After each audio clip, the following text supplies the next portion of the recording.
And we are live here with Jake Meeks. This is beaming out from the Reinventing the Tattoo community. You could download the app at either the app stores or just go to community.reinventingthetattoo.com. And this is Reinventing Drawing Group live with Jake Meeks from the Fireside Tattoo Network. And he's got an amazing channel over on YouTube, and I think it's firesidetattoo.com. And he is leading Monday mornings at 9 o'clock Eastern, bright and early. I think it's like 8 o'clock for him. We West Coasters, wicked early. Europeaners have a fine time. It's like 3 o'clock in the afternoon. So if you are drawing, feel free to beam in. And I'm going to, and let us know in the chat room whether this is working for you. I do want to make sure I test that this goes out to all the different networks. But in the meantime, what I'll do is I'm going to share my screen here. And we could walk through some of the upcoming events. So this is the Reinventing app, and the main community is free. And the upcoming events, so 9 o'clock every Monday morning at 9 o'clock, we do this drawing group, and this is going out. And you can find all of the replays in the library. At 12 noon on Mondays, we have Let's Talk Tattoo with Mark Scarbo from Needlejig. He does interviews with artists or takes questions and answers. Today at noon, he's doing a Q&A. Every Monday at 9 o'clock at night is the Reinventing Subscribers group, where everyone is zooming in with Guy Aitchison, who leads exercises based on the Reinventing curriculum. So it's a massive, it was like 350 to 400 pages, but now it's like this big online course that you could subscribe to. It's $2.99 a year, and yeah, it's definitely well worth it. Okay, so we have How to Build a Paul Rogers Style Prefab Tattoo Machine, Tuesdays at 10 a.m. And that is a for-pay seminar. It's $2.99, and it's 8 2-hour or 1.5 to 2 hour live webinars where Tony will be building a machine along with you. So it's definitely worth it. And if you're just catching the replays, you could still catch the replays because it's going to be well worth it. There is also a package where he could send you the pieces parts, but he really encourages you to scrounge them together. And yeah, you'll be building this just with hand tools. Reinventingthetattoo.com/build a tattoo machine. Let's see. We have a management meeting here, but you won't see that in your schedule. On Wednesday at 2 o'clock in the afternoon, it's Art Talk with Travis Louie. Guy Aitchison will be interviewing the amazing illustrator, teacher, muser, artiste, and Facebook influencer. I don't know. You should go to Travis's Facebook because he's always talking about amazing artists and other visual inspirations, movies and whatnot. He's a wealth of information. He teaches art classes, so it'll be amazing for Guy and him to talk about art and who influences them. Every Thursday at 12 noon, the Tattoo Collecting Podcast is going with Jordan Ruckus and Fawn Baker. They interview tattoo collectors, which is amazing for people to learn straight from tattoo collectors how to get good collections, the mistakes they made, how to avoid them, and whatnot. And it's great for both people that are just curious about tattoos, tattoo collectors, and tattooers to hear straight from awesome tattoo collectors. Then we have another Reinventing Drawing Group, 1 o'clock Eastern on Sundays. So that's earlier for, or later for some, early for others. Anyways, it's 1 o'clock in the afternoon with Jason Lesser, and he's often on these. I imagine we'll be beaming in with him soon. You can get all of these replays at the library here, and the app library, videos, and Reinventing Drawing Group. Here we go, drawing groups, and there are hours and hours and hours of amazing replays. I do want to show off the Fireside Tattoo Network YouTube channel, so you could check out all of Jake's videos from the past, and they've got 3 minutes to better tattooing, a great new series, but all sorts of in-depth videos also. And we should be beaming out to that right now. If you're in his chat room, let us know. And the Zoom link is out and about everywhere, so you should be able to catch it. Lastly, we have a button that we can click that in the community for people who contribute, and Heinz was the guy that popped up number one, and you could check out a lot of his work in the app. He came in via the bio. There was a bio collaborative meeting group that was pretty sick, where people traded off lots of work, and so he's uploaded some of the collabs, and these are all I think they're in ZBrush and Keyshot. Pretty amazing Oh yeah, reference, and that's crazy. Yeah, yeah, yeah, it's amazing. Like the people that are uploading, it's really unbelievable to be introduced to so many new amazing artists. yeah, And yeah. so yeah, and this is also again a lot of this is coming out of the Collab Lab. So if you're interested in doing collaborations, then you can hop into there. Lastly, a sponsor for the show, Inkjet Stencils, and you can check them out. They've got a link right from the main menu, or you can go to inkjetstencils.com. But here inside of the app/community, we have a whole set of examples and demos and whatnot. So you can see the stencil that gets printed out, and it's pretty sweet. We've got That's a awesome. couple. Do you have that? A few weeks ago, you were talking about, yeah, that right there. Do you have the video of Yeah. how he's doing that? Is that that Epson is Andre Malcolm? Did he set that up, or is that something that Inkjet sells? Do you know? The printer itself is not something that they sell. But they hook people up with them, of course. And they know the equipment. And this is a little bit special with because it's wicked oversized here. But Yeah. Andre, and I would encourage everybody that's interested to check out Andre's videos and to connect with him because he's printing out lots of back pieces, sleeves. It's pretty sick. And yeah, so that's we want to thank Inkjet Stencils for helping make us get up early in the morning to do this, and to Jake for getting up religiously. Yeah. And Thanks. awesome. Well, I'm going to now disappear into the background, All and right. I will pop in during lulls to read off what's going on in the chat rooms and stuff. And if there's any Sweet. issues or whatever, I'll pop right in. And also, if you want me to surf anywhere and find any reference or for any artists that we're talking about, I will be doing so. Cheers. Thank you. Cool. Woo. Cool. Thanks, man. What's up, everybody? I'm Jake, and I actually have to draw today because I'm up against backed into a corner here. This is a sleeve that I need to draw for tomorrow, and I started working on it a few days ago, and made a decision that I thought I basically have this here. Let me pull the bridge out of the way. I'm trying to pull some reference up here. The assignment here is this kind of post-apocalyptic Memphis, which is where I live. So we have this like kind of character. If this other what's up, Jason? This other screen right here of mine that I'm having to zoom in twice for whatever reason. My screen share function is not working today, but I have this kind of post-apocalyptic. The client wanted like the idea of a what's the character, Aeon Flux, but a more like voluptuous, muscular, bigger kind of figure that's like destroying these cyborgs. So I had this idea that I wanted her to be upside down because in so many of the still shots, Aeon Flux is upside down. And ever since, if you guys remember, Gabe, you might pull this up. A few years ago, Teresa Sharp did this full kind of torso and thigh mermaid, and the mermaid was placed upside down. And I loved it so much, and I was like, I have to do a tattoo where the main character, is upside down. And so I had that in my head, and I drew on it for like 2 or 3 days, and I couldn't make it work. It just on the sleeve, whatever, her limbs were always going in some direction that it was going to wrap weird, and you're going to have like a leg that's like turned the wrong way because of how it wrapped over his arm. It's just not good for a sleeve, at least the way that I'm trying to make it work. So last night I scrapped it and I started over, and this is how far I got. So Sorry, this Teresa's tattoo, the one you're talking about? no, No. it's a full. You'll probably have to find it on. I know it's on her Instagram. It's a full torso, and the head is down on the front of the woman's thigh, and it goes up their front. Um, it's really cool. It actually may be a little ways back, buried in her Instagram at this point. Um, but anyways, that was kind of my thought. I've been wanting to do an upside down.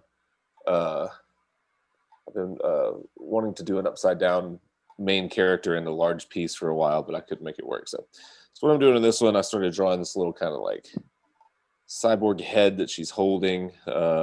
And I've got some Memphis. This is kind of a Memphis skyline that's scratched in up here at the top. But I wanted to do on the inner arm, the Memphis bridge. And originally, you might be able to see, I kind of traced a Memphis bridge, thinking I was going to do it on the bottom of the arm, so you're looking down at it. But I'm actually going to do it on the top of the arm, so the water from the Mississippi River. Memphis is a river town. We're right on the Mississippi River, and so I think I'm going to have to change the perspective of this bridge to put it on his upper bicep so that the water can flow down his inner arm. And then I'm going to do some other kind of Memphis landmarks that are like swept away in the Mississippi River. I'm going to try to make it some more obscure landmarks that only Memphians would recognize or know. But anyways, that's my assignment for today. This is where I'll be all day long.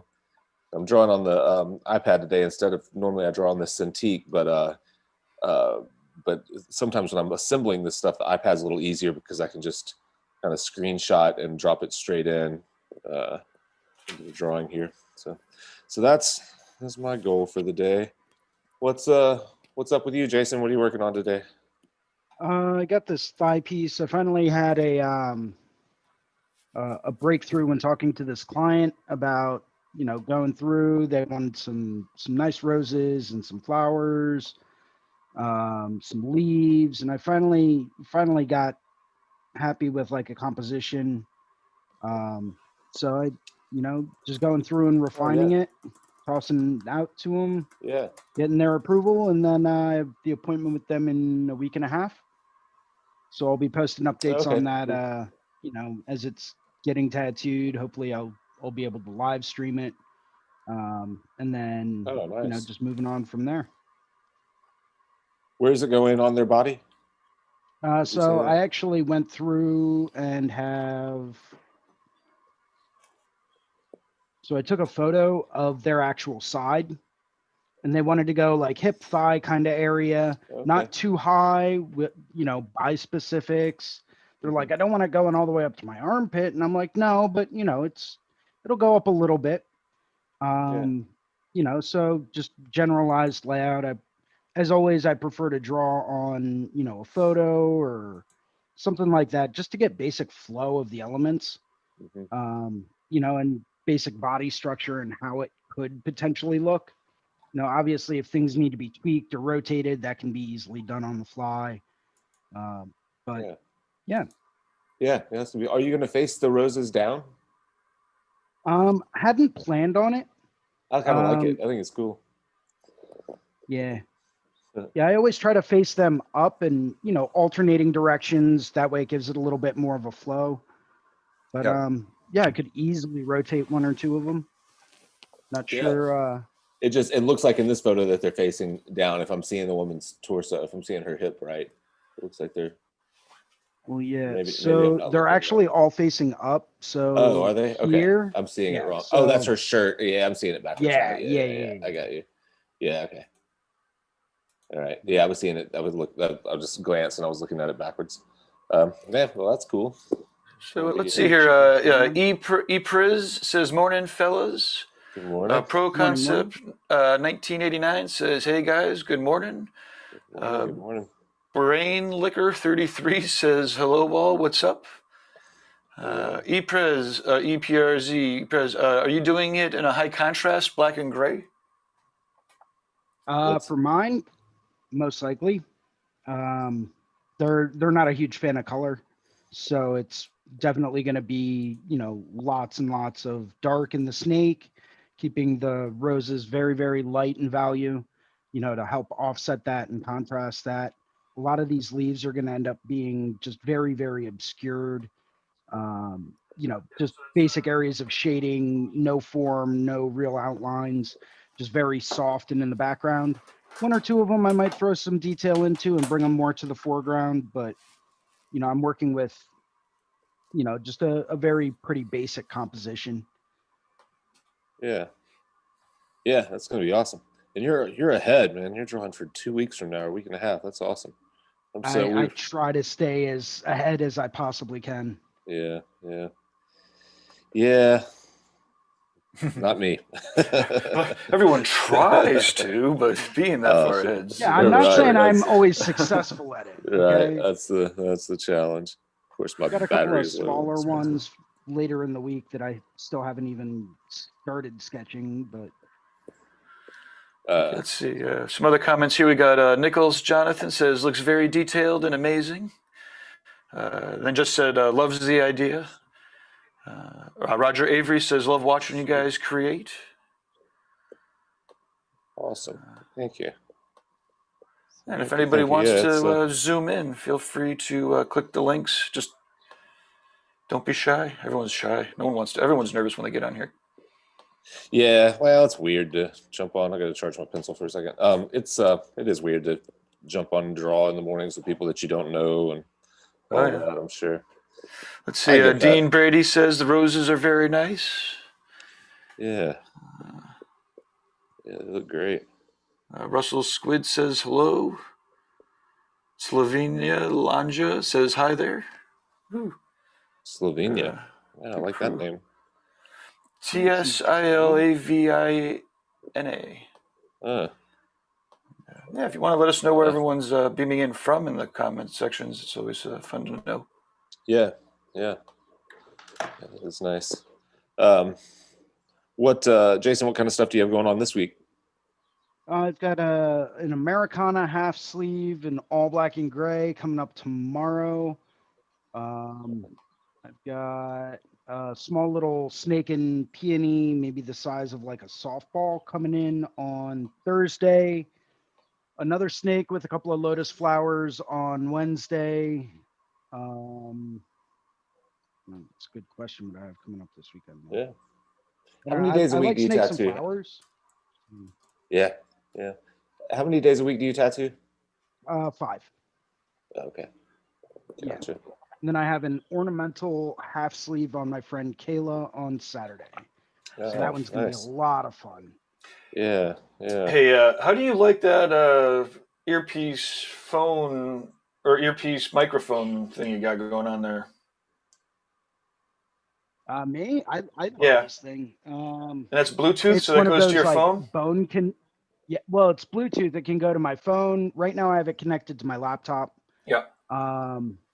It's really little finicky to connect, but it's nice. It's one of those bone conducting ones, so it's not actually in your ear, so you can still hear everything going on around you.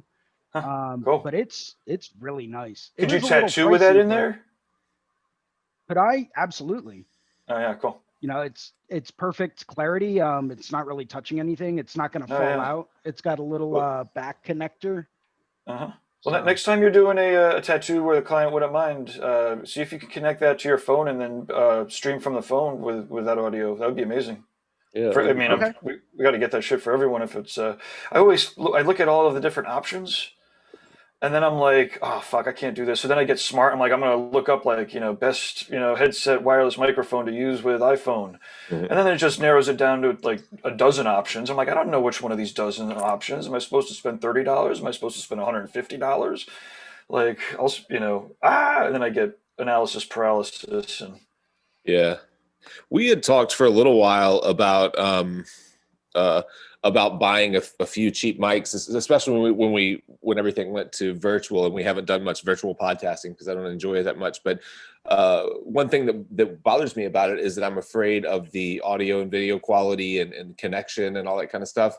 And so what we were talking about doing was buying a couple of cheap microphones, or nice cheap-ish microphones, and just sending them with instructions, a week or two in advance of the podcast, and having people watch a video on how to set everything up so that it goes smoothly, how to record the podcast on their end, and send us the video or the file so that we can, so if there is a lag, we can line it up in post-production and all of that. So yeah, we've kind of done the same, looking at different options to send out to other people, so we have a consistent, so we have a consistent quality. You'd think that the fucking network TV stations would do that, but like we have, I guess we ended up getting cable again or some sort of internet. I don't know. We got the news channel again. It's on the TV sometimes, and I'm just like, man, like I've had sponsors say I'm not going to do your show because I see your bed in the background, and I'm looking at these fucking people, and I'm like, can't you like do something? You're on TV twice a week now. Yeah. Like. Yeah. You're still using like your default portable webcam, and it's like 8 years old. Like it's one of the few things about those old Macs, that do need a little upgrade. But even then, $100 $150 webcam was better than a lot of what people have on there. I Yeah. love the idea of sending stuff ahead of time. A guy used to send out GoPros when he was doing the Hypercast. Oh, really? And so we would do it live, and then we would have the high res footage and the good audio to edit into the replays. Huh. Yeah. That's cool. Yeah, I mean, it seems like it would be pretty straightforward and easy to do.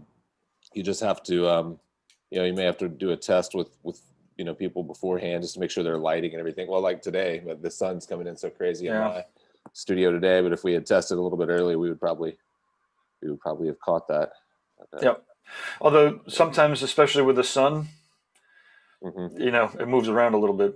Yeah, or I guess we're moving around a little bit. Yeah, and in my case, since this is early in the morning, I'm doing this from home rather than at our at Fireside Studio where I have complete control over the lighting and the environment. And here, I love this as a painting and drawing studio because there's light in this room all day because 3 of the 4 walls have full floor to ceiling light. It's like a little sunroom, but it's not great for shooting video.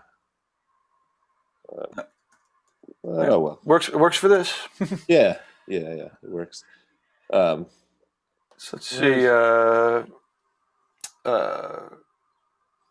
Easy Press says, I draw on Sundays, but I may switch to Mondays to join you guys. Oh, yeah. That'd be awesome. Let's see. Brain Liquor 33 says, I just woke up. We'll try my new pen later today. Going to try my first American traditional on a mat later. I'm just starting up. And okay, so this is Brain Liquor still. I'm just starting up and coming from a drawing background. It's weird to try to get used to the idea that lines will never be perfect. I'm from Transylvania. Cheers, guys. Oh. Yeah. Transylvania's awesome.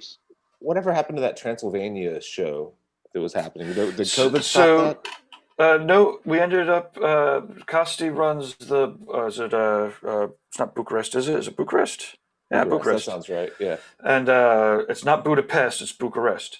And so I ended up going over there for that. I'm trying to encourage them to maybe start it up because as events start happening again, boutique-y kind of events like that are more likely to happen again. Yeah. But ultimately, I just went over in that October. It was a great show, and Costi brought us around to Transylvania. We did a whole tour, and it was pretty awesome. I have a video somewhere in the YouTubes for the Bucharest tattoo convention coverage. I did a whole video all by my lonesome. So I was like setting up the cameras and moving around, nervous as fuck. 'Cause I hate doing this stuff, but that's what I was there for. So yeah, I, for some reason I thought it didn't happen. I thought it was set up and then didn't go through. But there was a castle show that did not happen. It got postponed, and then it kind of got postponed until further influence. And I'm, about a week or 2 ago, I hit him up again. I'm like, man, if there was ever a show where we could, it's designed to not have a ton of people go through just because it's, it's in the middle of Transylvania. It is in the middle of nowhere. Right. But, yeah, that was the one I was thinking of because I think I saw some, just some video, a walkthrough of the castle and what it was supposed to look like. It looked so cool. It's out of control. Yeah.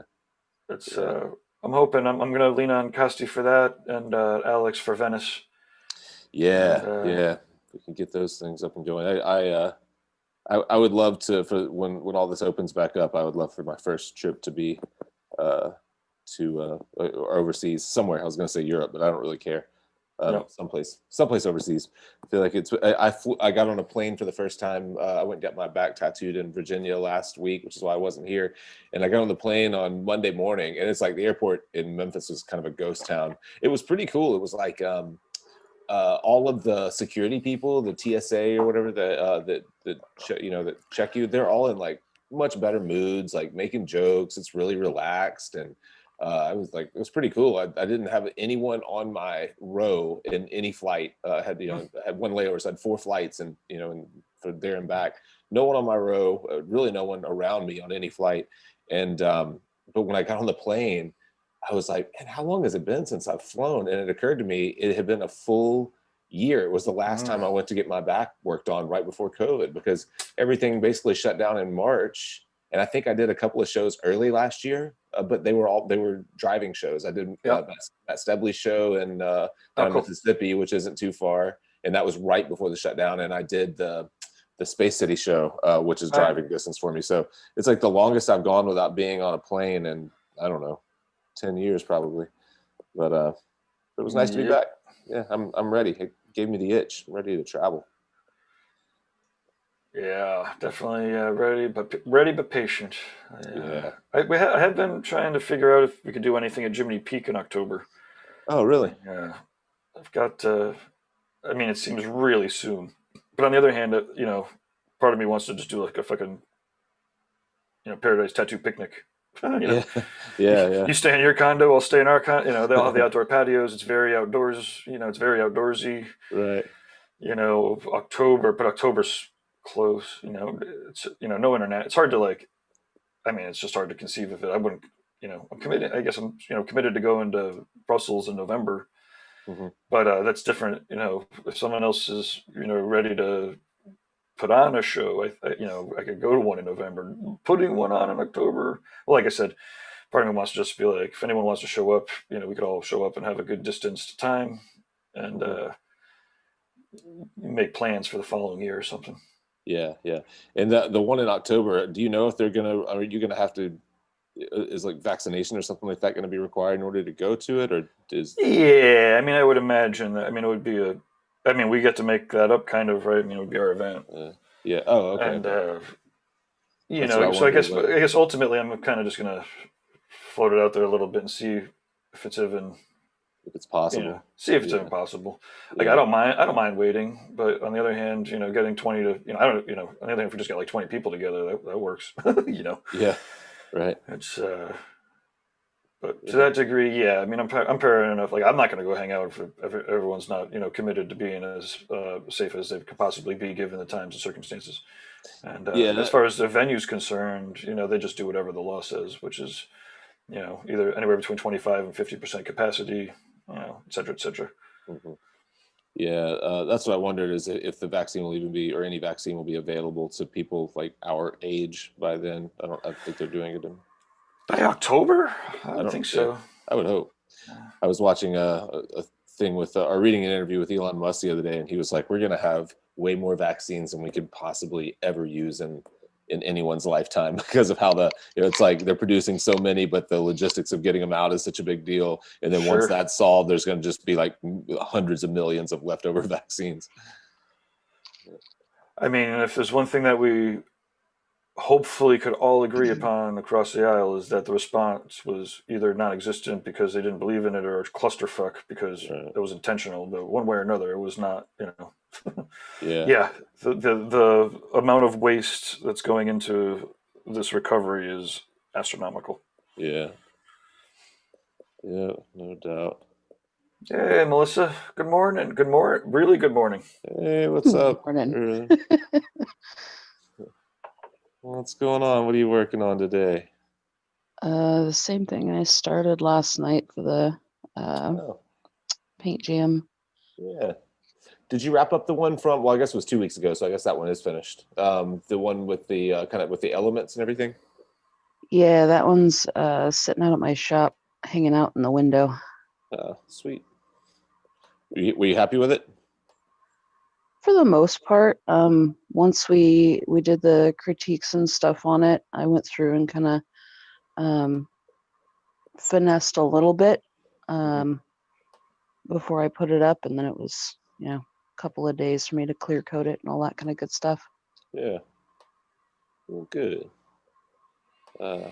How did the thing last night? I saw it. It popped up on my phone. The drawing dark art, kind of the illustrated thing. I forget who the artist was that was doing it.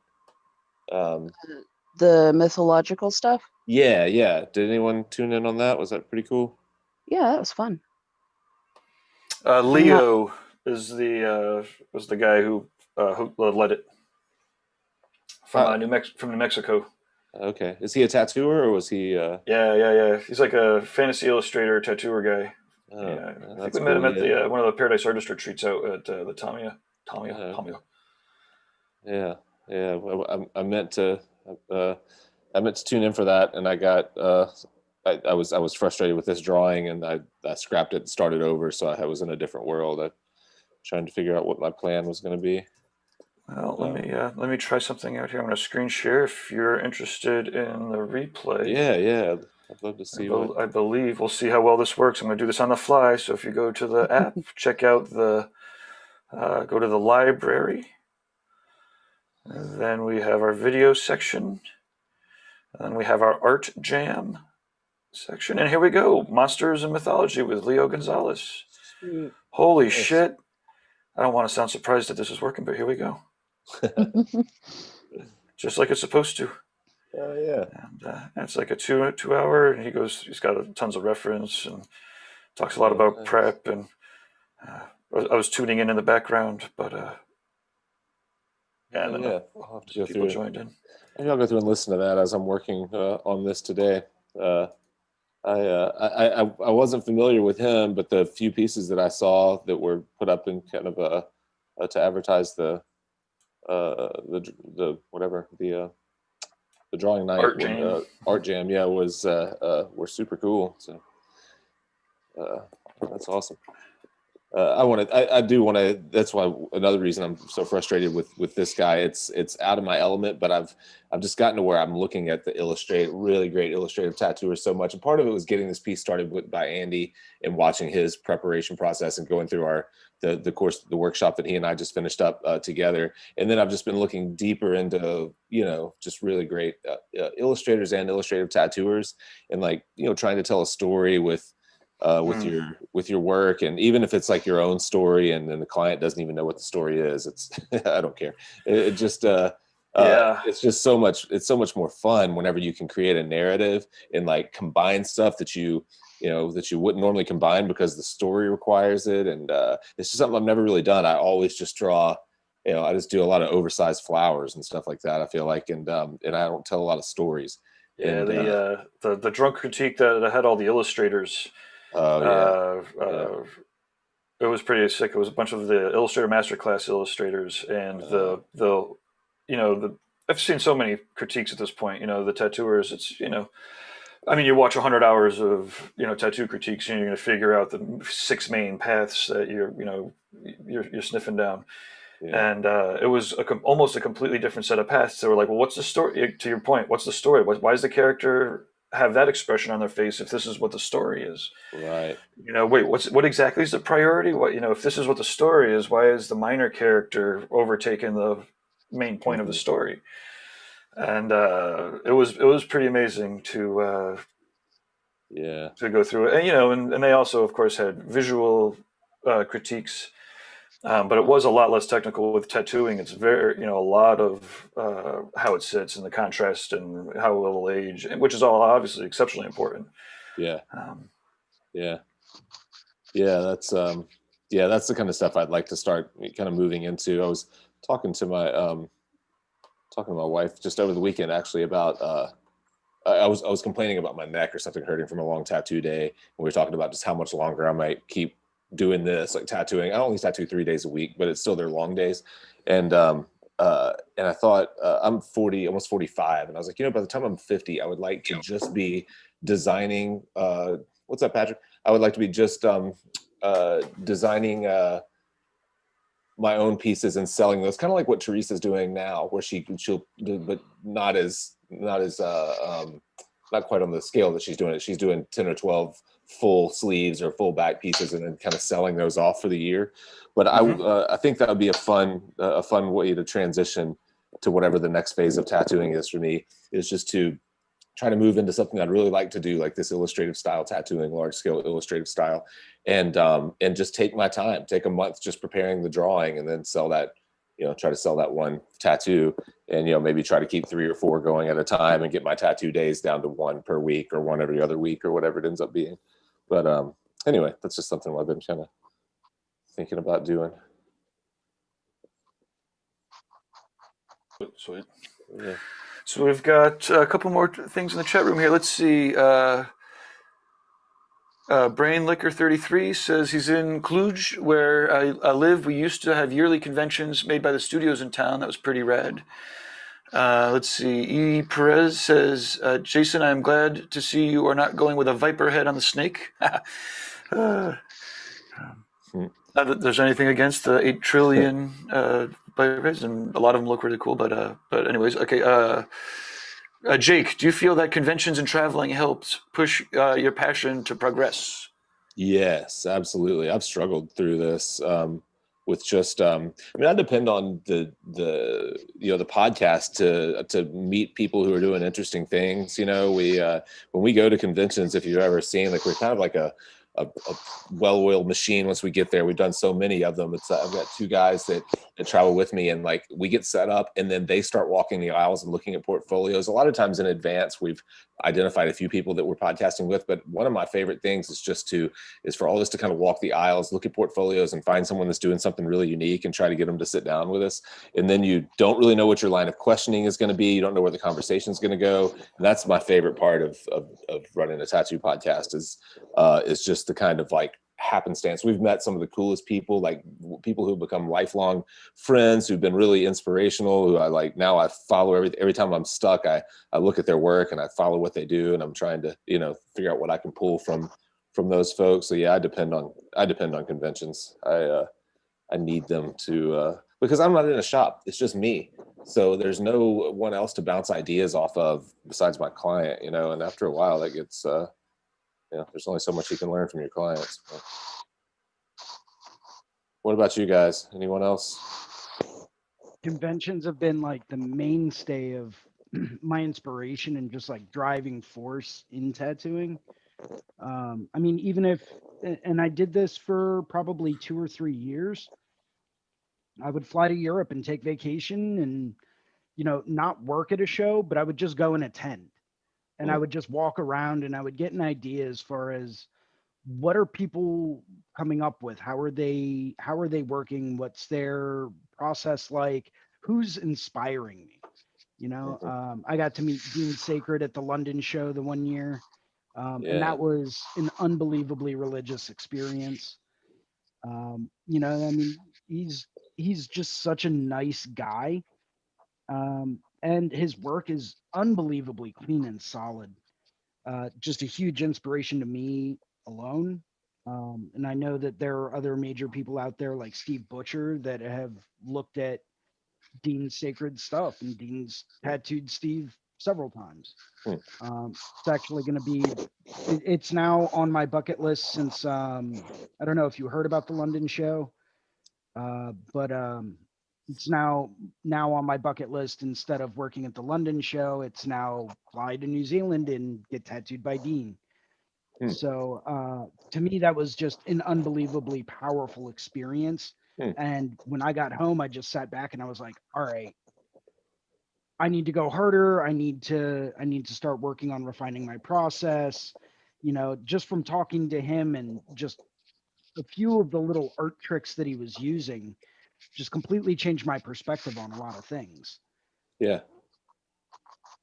That's awesome. I like you said, work on your process. That's been one of my weaknesses, is that I've had this tendency to not follow a very strict process and kind of fumble. Well, I end up fumbling through some tattoos or experimenting probably in areas that I shouldn't, and wasting time.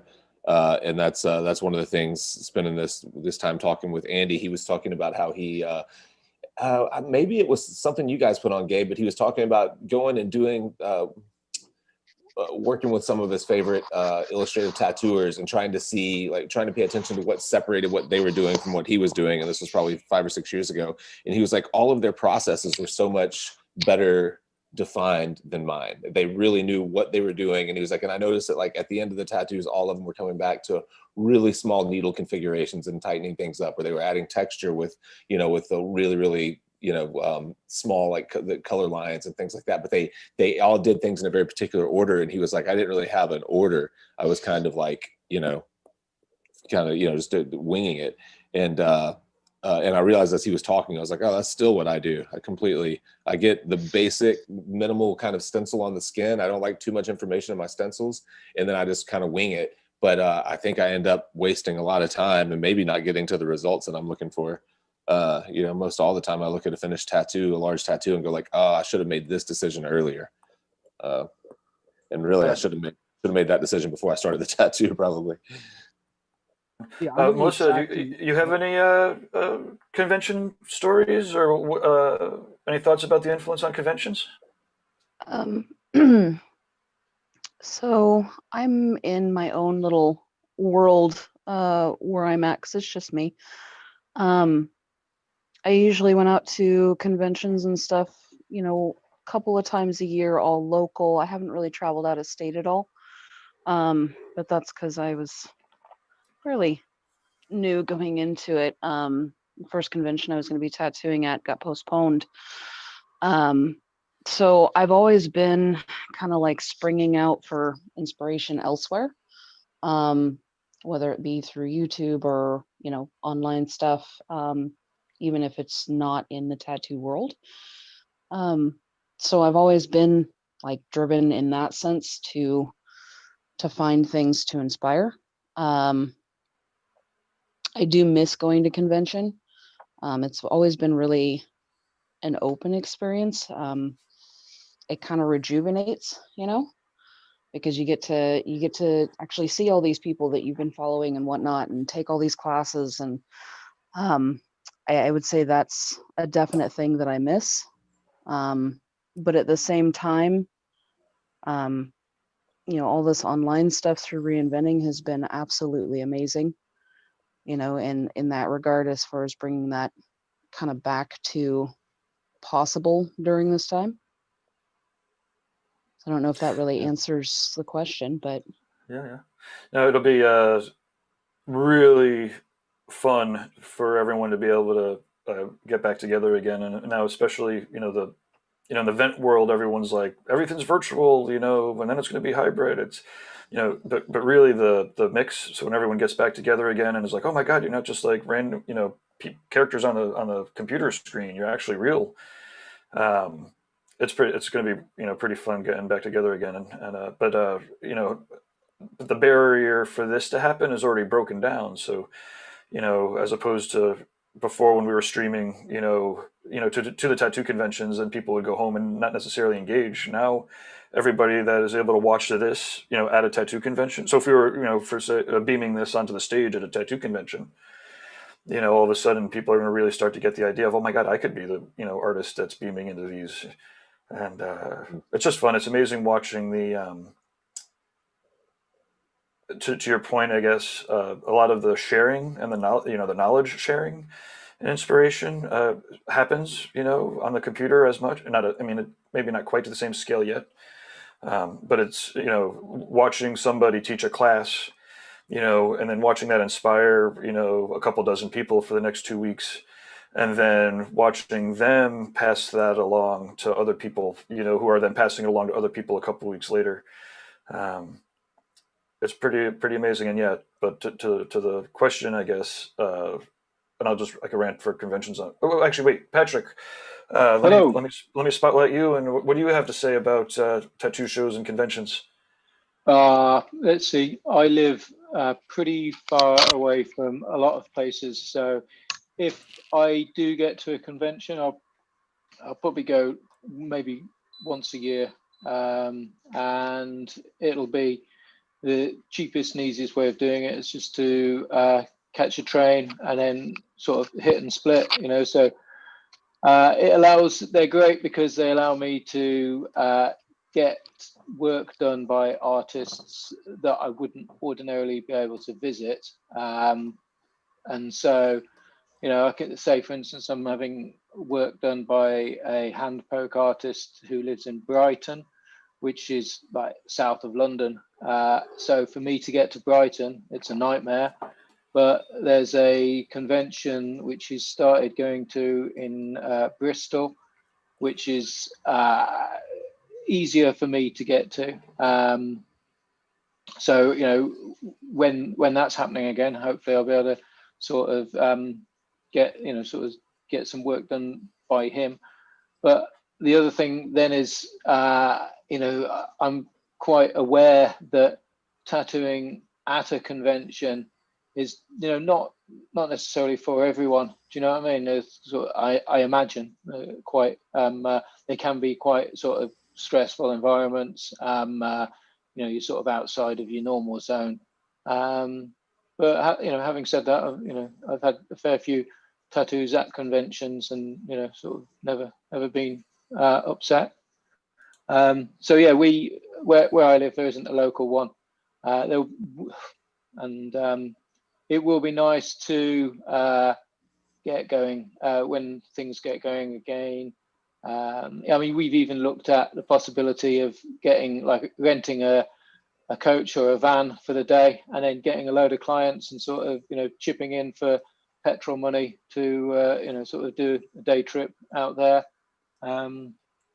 So yeah, I mean, they are great and they're inspirational. Really be looking forward to when they open again, whenever that might be. Yeah, no, it's tattoo conventions. It's funny. I was recently talking with a pretty reputable tattooer, industry influencer, a couple of them, in fact, and just talking. There was so many conventions, so saturated. It's really easy for a lot of people to kind of lose the excitement for them. And but I was talking about setting up for the next run of shows and doing all of the we just have a lot of fun tricks up our sleeves, not tricks up our sleeves. Really going to plan out a really awesome convention experience.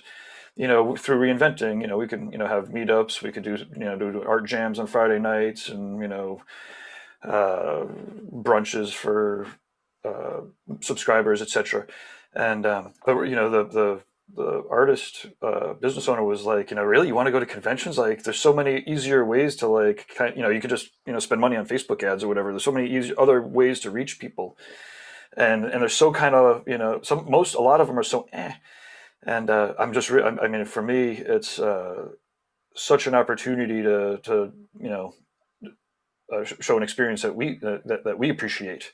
Yeah. And the ability for people to connect and to share with each other at the conventions is in person still is unique, even if there's a million of them every weekend. And I don't know, right from the get. Yeah, I wonder how many we'll see. I wonder if it'll thin the herd back out a little bit when we start back up. I don't know. We'll see. Maybe a little bit, but it's tattooing, right? Like the people didn't stop going to conventions because they lost interest. They stopped because they couldn't, right? And and even if we lose 25 to a third of an attendees for the next couple shows because they lost their jobs and shit's whack, there's still going to be enough people that want to get tattooed, that have the dough, that don't care about whatever to go wherever. The gods of tattooing definitely take care of it a bit. Right. Yeah. We'll see. So, we lost London. That's a huge loss. Definitely makes it easier to get over to Paris. I've been missing Paris for a couple of. I haven't gotten to the Paris show yet. But Tintin's, arguably the second best show. It's all arguable, and when you're on that level of awesomeness, it's not. There's no best. It's just like fucking, they're all on the same level of awesomeness with different flavors. Yeah. I love it. I've been going to conventions since like 93, 94, I think.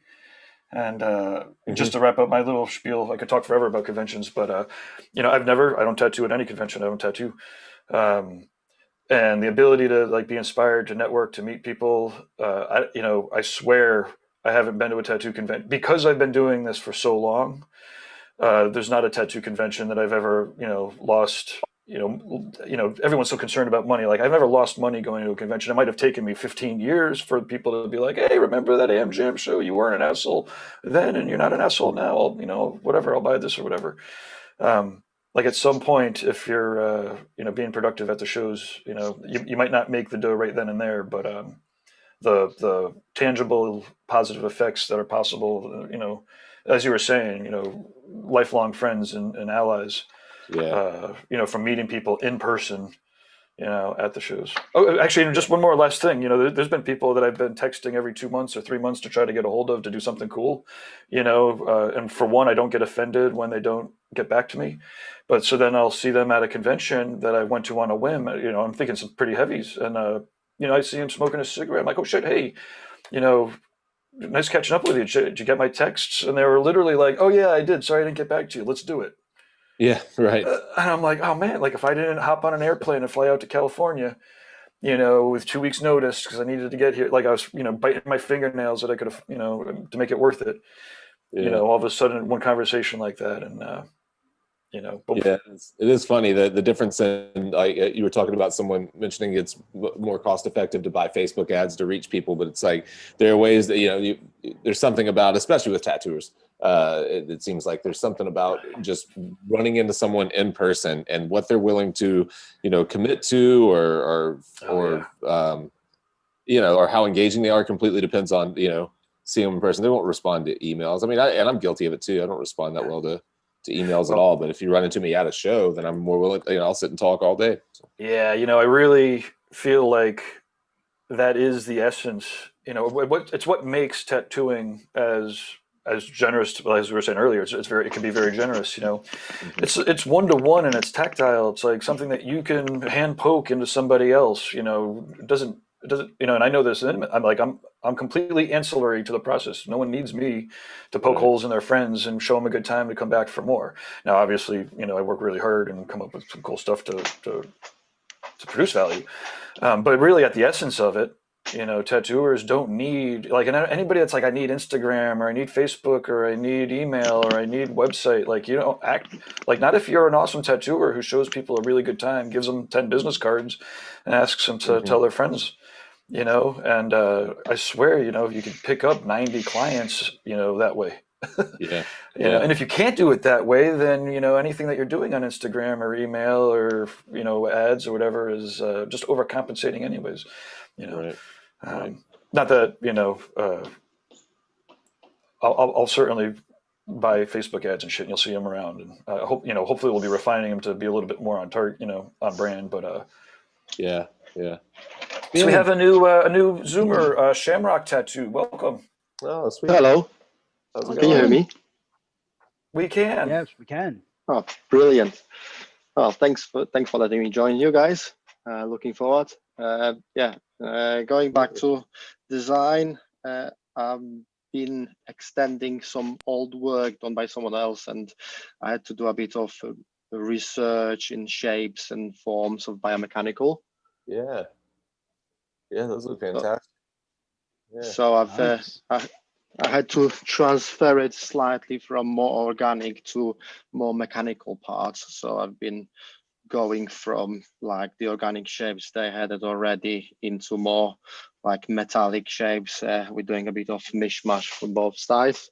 So I'm just using this time to do a bit more sketches, look for some different ideas. Yeah. Is this just for your own kind of education, or is it for a particular project? It's for the project. The customer came in with some old tattoo, which was this one. Okay. 1 second, you see it? Yeah. Oh yeah, definitely could use some work. Yeah. And we did a first session, first run. That's kind of first run we did, first session. I've extended 300 slightly at the bottom. And then we have a few reference where we're going with that. Nice. Yeah. Yeah. Okay, I see it's reversed on there. Yeah, man. Yeah, that's going to be a great transformation. It's upside down, isn't it? That's got to be is that an Aaron Kane back piece in there, or, for the reference? I believe so. Yeah, there's a few. Spy. I think that's Aaron Kane, isn't it? Yeah, it's got to be. Well, it doesn't have to be, but fucking. Yeah, that's just for the shapes and the weight of the lines, and going more into like heavy lines and it's a bit more contrasty. We'll do some more details. Like I said, this is the already first session done. I don't know how mine is a bit of delay on screen. So I've been just drawing and trying to find some shapes all together. Because I did another session like a freehand, and I'm gonna do freehands on all sleeve. So just trying to get my head around them shapes all together. Awesome. And where are you beaming in from? From UK, Blackpool. Awesome. Oh, right.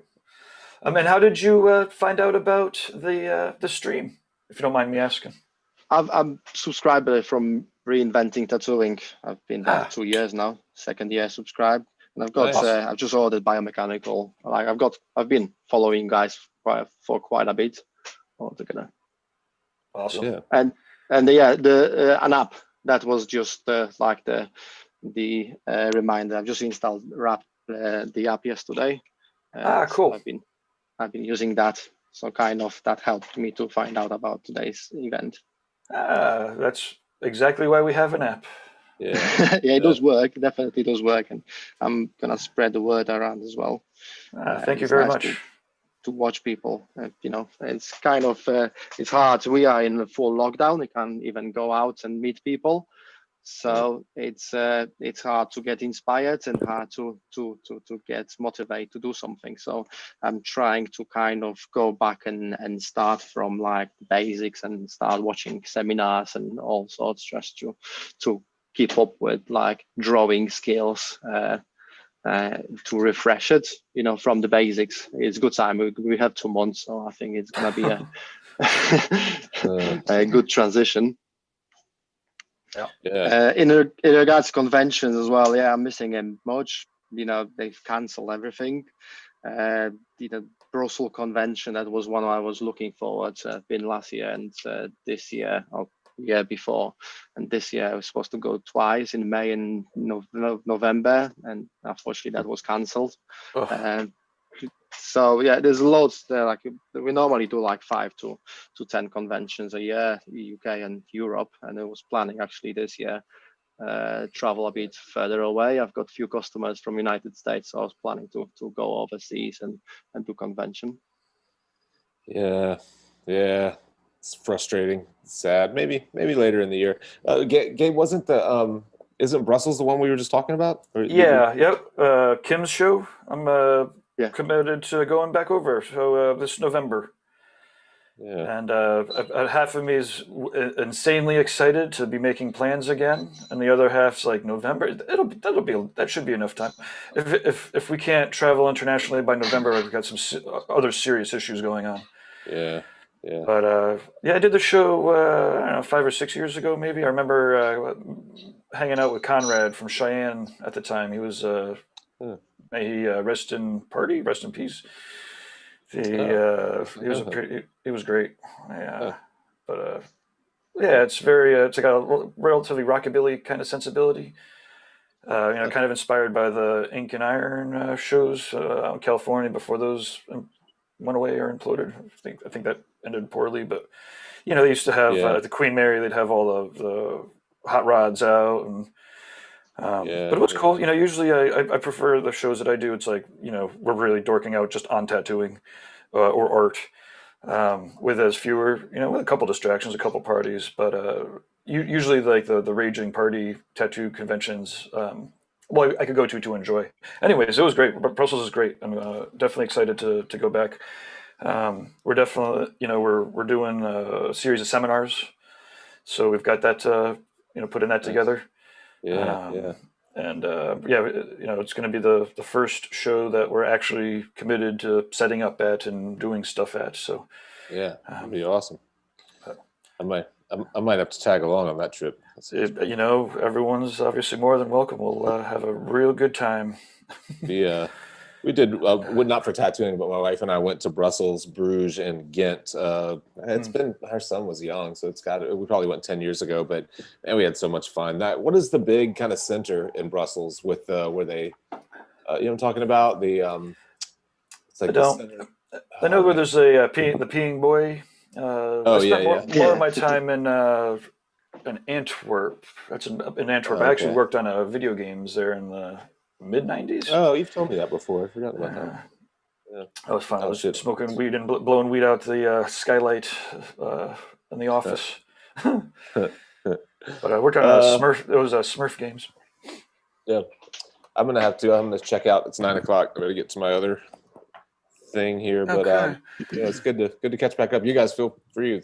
Yeah, that's cool. We got a bunch of people on today for a little while. It seemed like for a couple of weeks it was just a couple of us. So that's cool. We had more folks jump on. But Yeah. I'm going to bounce out of here, and maybe I'll jump back on later and post something about hopefully I have something to post on the progress of this thing, and I'm not up until 2 a.m. trying to figure out how to make it work for tomorrow. But Awesome. We all know that's actually going to happen, Jake. Come on. what's that? You don't think it's going We to happen? all know that's going to end up happening. Come on. It will end up happening. It's true. I'll still be solving problems this time tomorrow, getting ready for the tattoo, but cool. That's all right. That's how I roll. Man, awesome. And then shoot Guy and I a time. We'll try to get together this afternoon after the needle jig stream. Perfect. I'll do that. Sweet. Cool. Come in. Okay. Cheers. Okay, everyone have a good week. Thanks. Bye. Cheers. Cheers.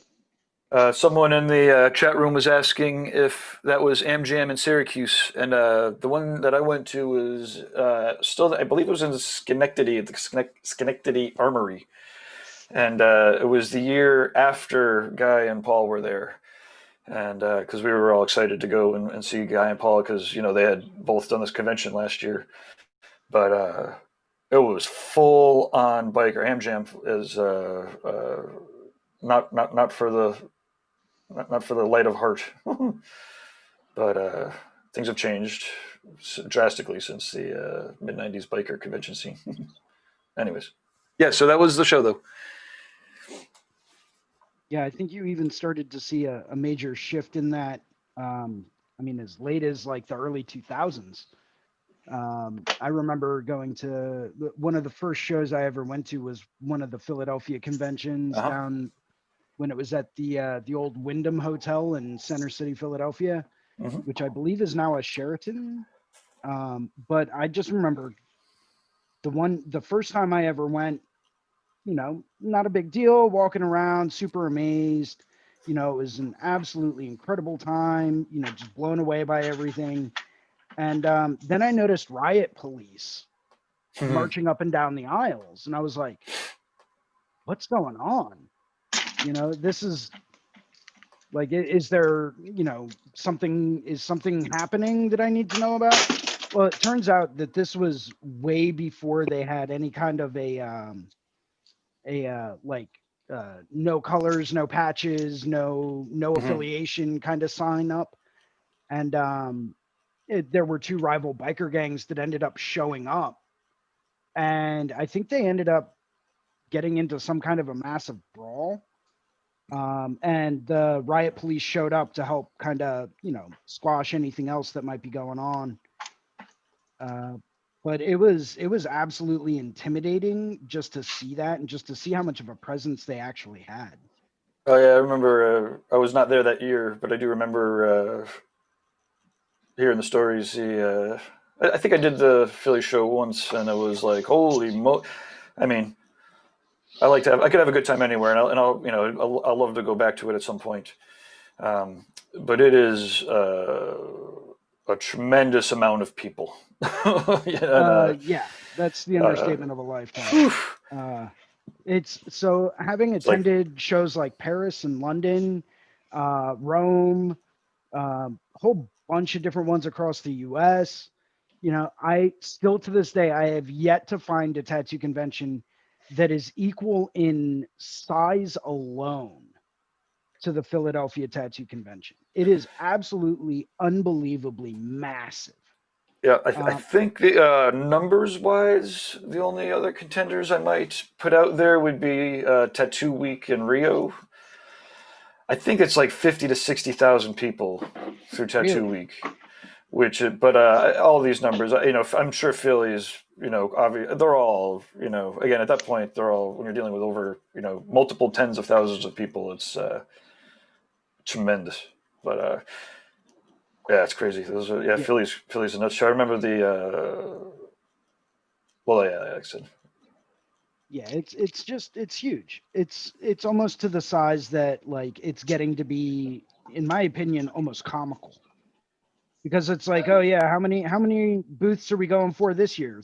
2,000 booths, 3,000 booths, and that's artists and vendors. And when you have that many artists and vendors in one spot, it just gets to be just ridiculous. You've got a line that you have to wait in for 30 minutes just to run a stencil, that you have to run a quarter mile across the convention center just to get to the line to run a stencil.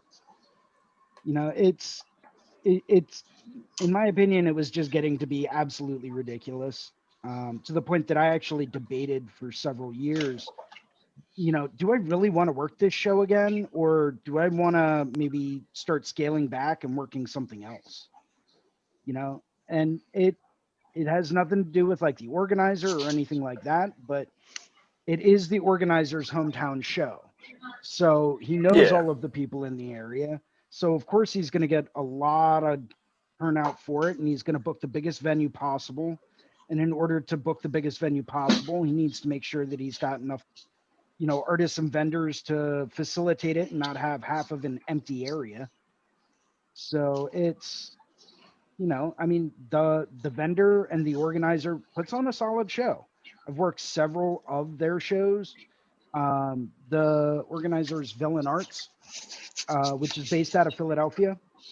And I've worked several Villain Arts shows, and each one of them goes down. I mean, there's always like one or two little issues here or there. Maybe their shipment of paper towels or distilled waters running late, like it was the one year. So people had to find a way to make it work. Turns out that we bought out every drugstore in the greater Philadelphia area.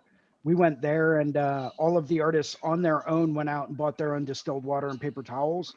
There was not a jug of distilled water anywhere in the city for like a week after that. And it's like, oh, well, maybe you should have had it in a couple of days beforehand.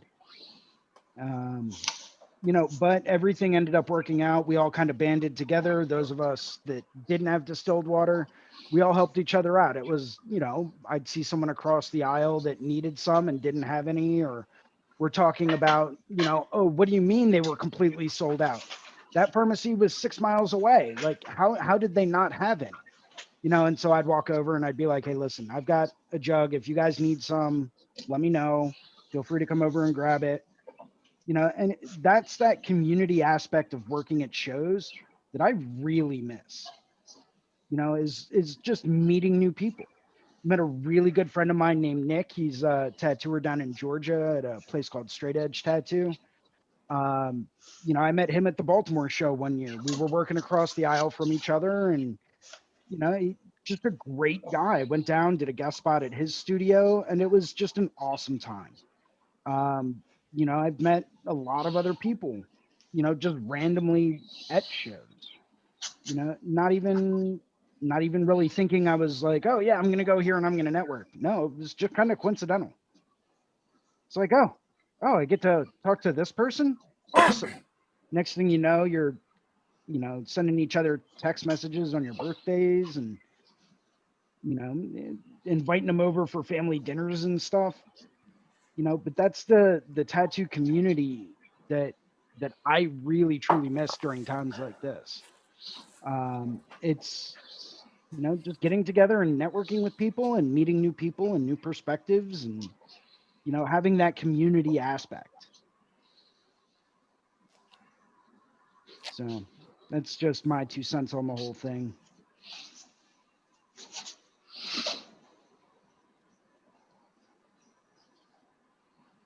But I can't wait to start traveling again. I was looking at a couple of shows out in Australia that I would really love to get to. I also heard about a couple of really good ones out in Taiwan. Southeast Asia's got some serious fucking tattoo action going on. I know. That's where it's at right now. And then you've got a lot of the South Korean tattooers that are just absolutely killing it. Yeah, the clients are basically willing to get massive tattoos, and it's obviously from I imagine the Japanese tradition of just getting those massive bodysuits, but now so they're open to getting bodysuits of whatever style, and there was a Vietnam tattoo convention that happened like a week or two ago. Alex Van Dutch from World Tattoo Events was there. And did some streaming, and it was just like back piece after back piece after back piece after back piece after back piece, and they're fucking sick ass back pieces, right? And the tattooers are around the world obviously are great everywhere, but if you have a whole culture of collectors that are willing to get bodysuits. Yeah, it was. I have a feeling that my favorites for a while were coming out of Eastern Europe and Russia. Um, Although there's definitely I like the Renaissance-ishness of European art, probably personally best.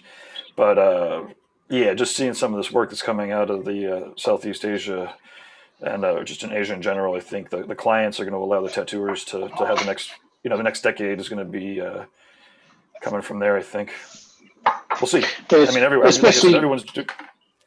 especially with now tattooing's legal in Japan, isn't it? Right. So that's gonna explode, isn't it? That's just Yeah, gonna be it's always kind of gone amazing back stuff. and forth. It was legal for a while, and it got illegal, and it got legal again, and I mean, I don't know if the recent legalization is going to lead to any more growth because it had been pretty strong for a while. When all that went down, all the serious tattooers. I mean, not that I know this for a fact, of course, but I have a feeling that they didn't slow down a single bit. There's a fair amount of tattooers that when the government's like putting the law down, they're like, that's okay. We don't mind being underground. Right. I I see. mean, I mean, if you're underground, you're not paying taxes. You're underground. You're invisible. And yeah, but I think mostly it's the clients who are willing to get bodysuits because of they see that walking around. It's cultural, and we'll see. Like I said, I guess I wish I could fire up the Vietnam convention. But if people go to World Tattoo events on either on the Facebook or on the websites, they'll see there wasn't any tattooing at this convention, but it was a big contest and a lot of tattooers and a shit ton of clients. Jason, we talk about Adrian Lee, and he's got a whole crew of back piece bodysuit clients, and they get together I think once a year, and they also do back piece day. I think we're at Reinventing. I'm trying to get together a back piece study group thing. We'll be doing a whole bodysuit kind of thing. But again, Adrian's another inspiration for that. Absolutely, man.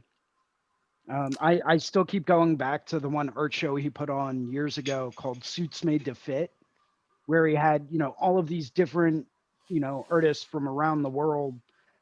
In fact, I still have it sitting next to me. This was one of the first tattoo art inspiration books I ever picked up, and it came with a DVD walkthrough of the actual art exhibit. Oh yeah. But, Suits Made to Fit. Yeah, by the New School Collective, which is what it was known as, and it's absolutely incredible. And this was also put out by Adrian Lee.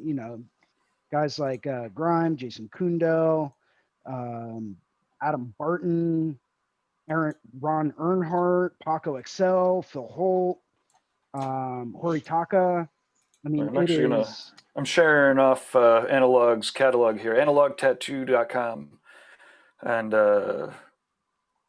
this is Adrian's catalog here with all the books. The Bodies book is out of control. This is the new one, The Corpse to Light. Action Reaction, you remember this one? Yes, I do. I think I have this one around. I'm gonna start doing some book. I'm gonna start testing, stream off of the app and do some show off some of the books that I've got here because I keep telling people I need to.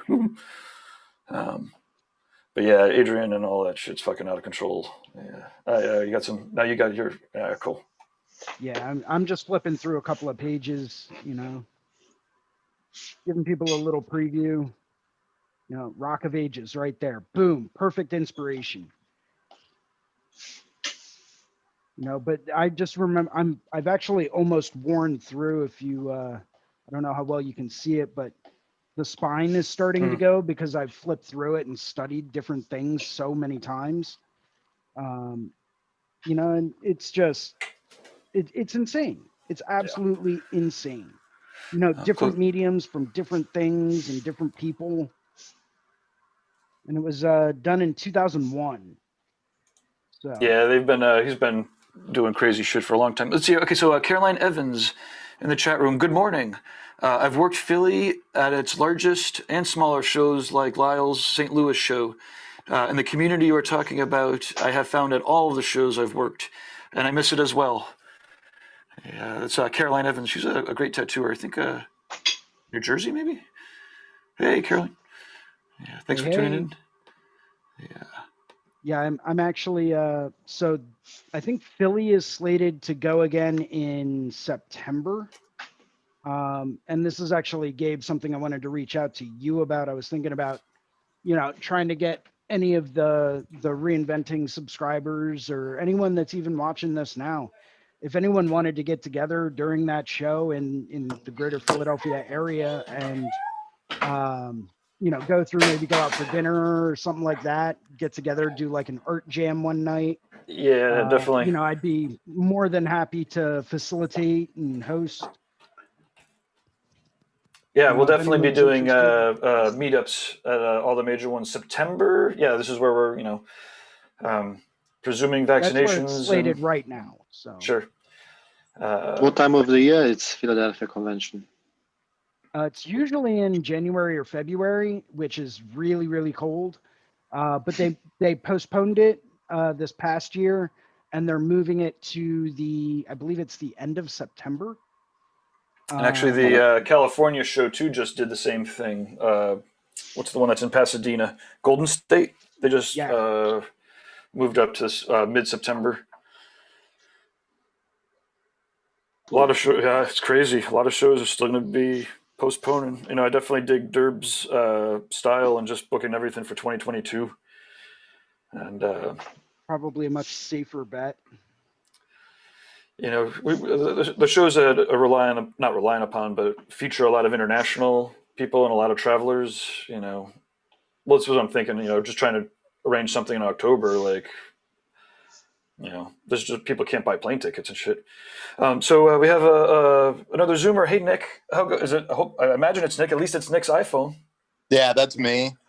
What's up, Nick? How goes it? Real quick, could you turn your phone horizontal, maybe? So the camera gets yeah, there we go. Cool. Hang on, let me fuck with it. Hang on a second. Yeah, sure thing. Where are you beaming in from? Atlanta. Awesome. It's Jason much warmer mentioned there. me just a minute ago, so I figured I'd go ahead and join in on the thing. Awesome. Much appreciated, man.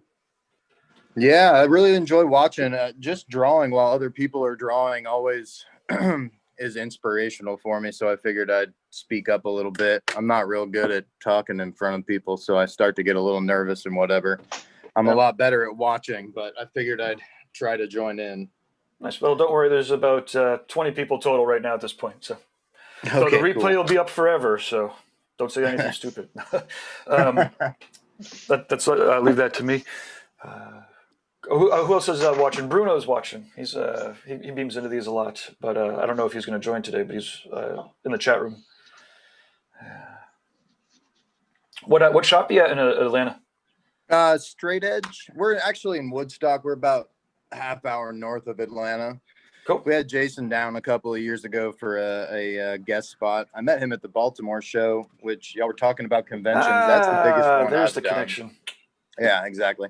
That's the biggest show I've done. I think there were 700 or 800 people or artists that is at that show. And I met so many cool folks. That was, I don't know, probably the most inspirational one that I've been to. And, we've done a few since then, and a couple in Texas and Virginia Beach a couple of times, the Evergreen Invitational, Savannah, Chattanooga, Atlanta. And that Baltimore one, I think, was by far the most fun. Plus, Baltimore's a crazy city, so. I always feel like, obviously, I'm in the wire when I go there. I did it a couple times. Yeah. I guess we had some friends that were maybe going to school there or something. That's, so let's see. Nicholas says we've got a couple more comments here. Oh, this is you. Yeah, that was thanks me. for the shout out. That should, well, I'll let people read the. I won't read your comments on you while you're here on the air.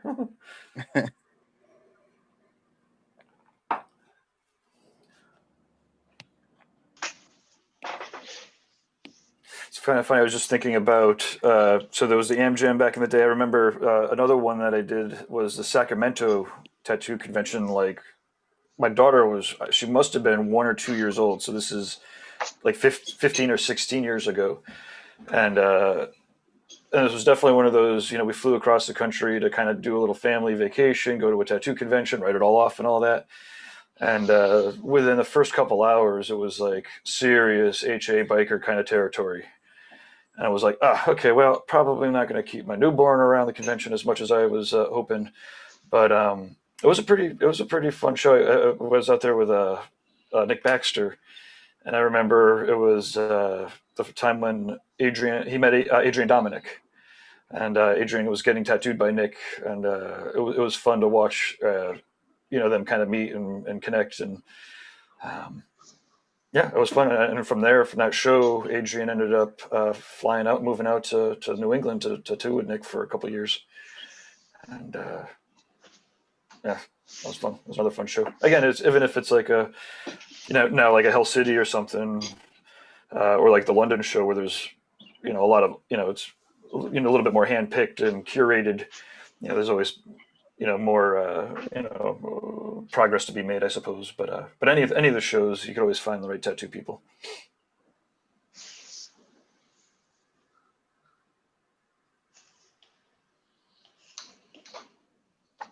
Hate it when I reach my maximum number of layers. What is the max number? Because I go up to like 65 sometimes. All depends on how you have your canvas set in Procreate. So right now I have mine. I almost always set mine up for 300 DPI. When you set it that high, it's going to start to really drastically limit how many layers you can have just based on the amount of memory that's available. So this is 10 inches by 16 inches. At 300 DPI, and I've got a maximum number of 42. I'm also a digital pack rat, so I don't like to throw out layers at all under any circumstances for any reason. Right, I do the same thing. In fact, I make case. doubles. Yeah. Yep. Pretty much everything. I've got a whole bunch of snake bodies here that I know I'm not going to use. Some I just kind of threw in there and drew over top of because I like certain spots, certain parts of them. Some are at different angles. Let's see this. So what's everyone's timing looking like? We're at 10:30 now, and we could let it go for another 15 minutes, half hour. Yeah, I'm good for that. I'm good for whatever. I had a cancellation today, so I'm just drawing like all day long. Are you going to point your camera at the drawing? I mean, you're pretty and all, but we want to see what you're drawing. Ooh, okay. He is a pretty man. Hang on one second to figure out how to do that.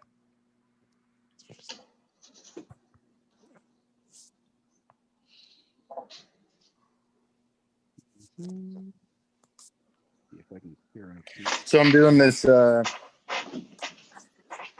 of new schooly little Cool. Lucky cat. I get like to a point where I'm just drawing stuff that people want all the time, and for my New Year's resolution this year, I decided I was going to do some stuff that was not requested by clients or whatever, and then I don't have anything I want to do, kind of. So I asked my wife what I should draw, and she likes cats, so she said a cat. Anyhow, I did have a question about it, though. So, like, let me see if I can do this. The reflection on whenever I draw these reflection lines, like, I never know how they're supposed to go in relation to the light source. So if my light source is coming from, this area-ish and coming down this way, how should those, if anybody has an idea, how those parallel lines that, create that shine on the front of the charm, are they supposed to be in some specific angle in comparison to the light? Does that make sense? So That did make sense. Well, Bruno. Hey, Sorry. Gabe. There you go. Did you catch Nick's question? No, I actually just joined in right now. Awesome. Sorry, Nick. Just to Bruno's a pretty awesome tattooer and visionary-ish kind of guy too, so he might be a good person to, or at least to hear the question. But Bruno, actually, both of you, if you could try to keep your cameras horizontal, Oh yeah, if sorry, I possible, keep forgetting. then we get to see the whole thing. Yeah. And then I'm going to just. We got some people watching from France. This is such a big idea. This podcast. Thanks a lot. You all rock. Regards from France. Hi from Creative Mother and Son in Durban, which is pretty cool. Then Robert says it's coming in good. Fireside is really good. We agree. Fireside is awesome. Thank you for tuning in. Cherry Pie says, you guys, I got to get back to tattooing tomorrow as our provincial restrictions have been lifted a little. Lockdown is terrible for one's motivation. I can't wait to get back to it. But yeah, okay. So I'm going to switch gears so that I'm on my phone and not in front of the computer, so I won't be reading anything. But then, yeah, Nick, if you could ask your question again, then everyone can have at it. Okay, yeah. So whenever I do these reflection lines that are on the front of the of this charm that this lucky cat is holding, I never know what angle those are supposed to be at in comparison to the light source. So if my light source is coming from right here and shining down on everything this way, how are these, parallel lines that are on the front of the charm supposed to show that shine? Is there like a specific angle they're supposed to go in comparison? I guess that's it.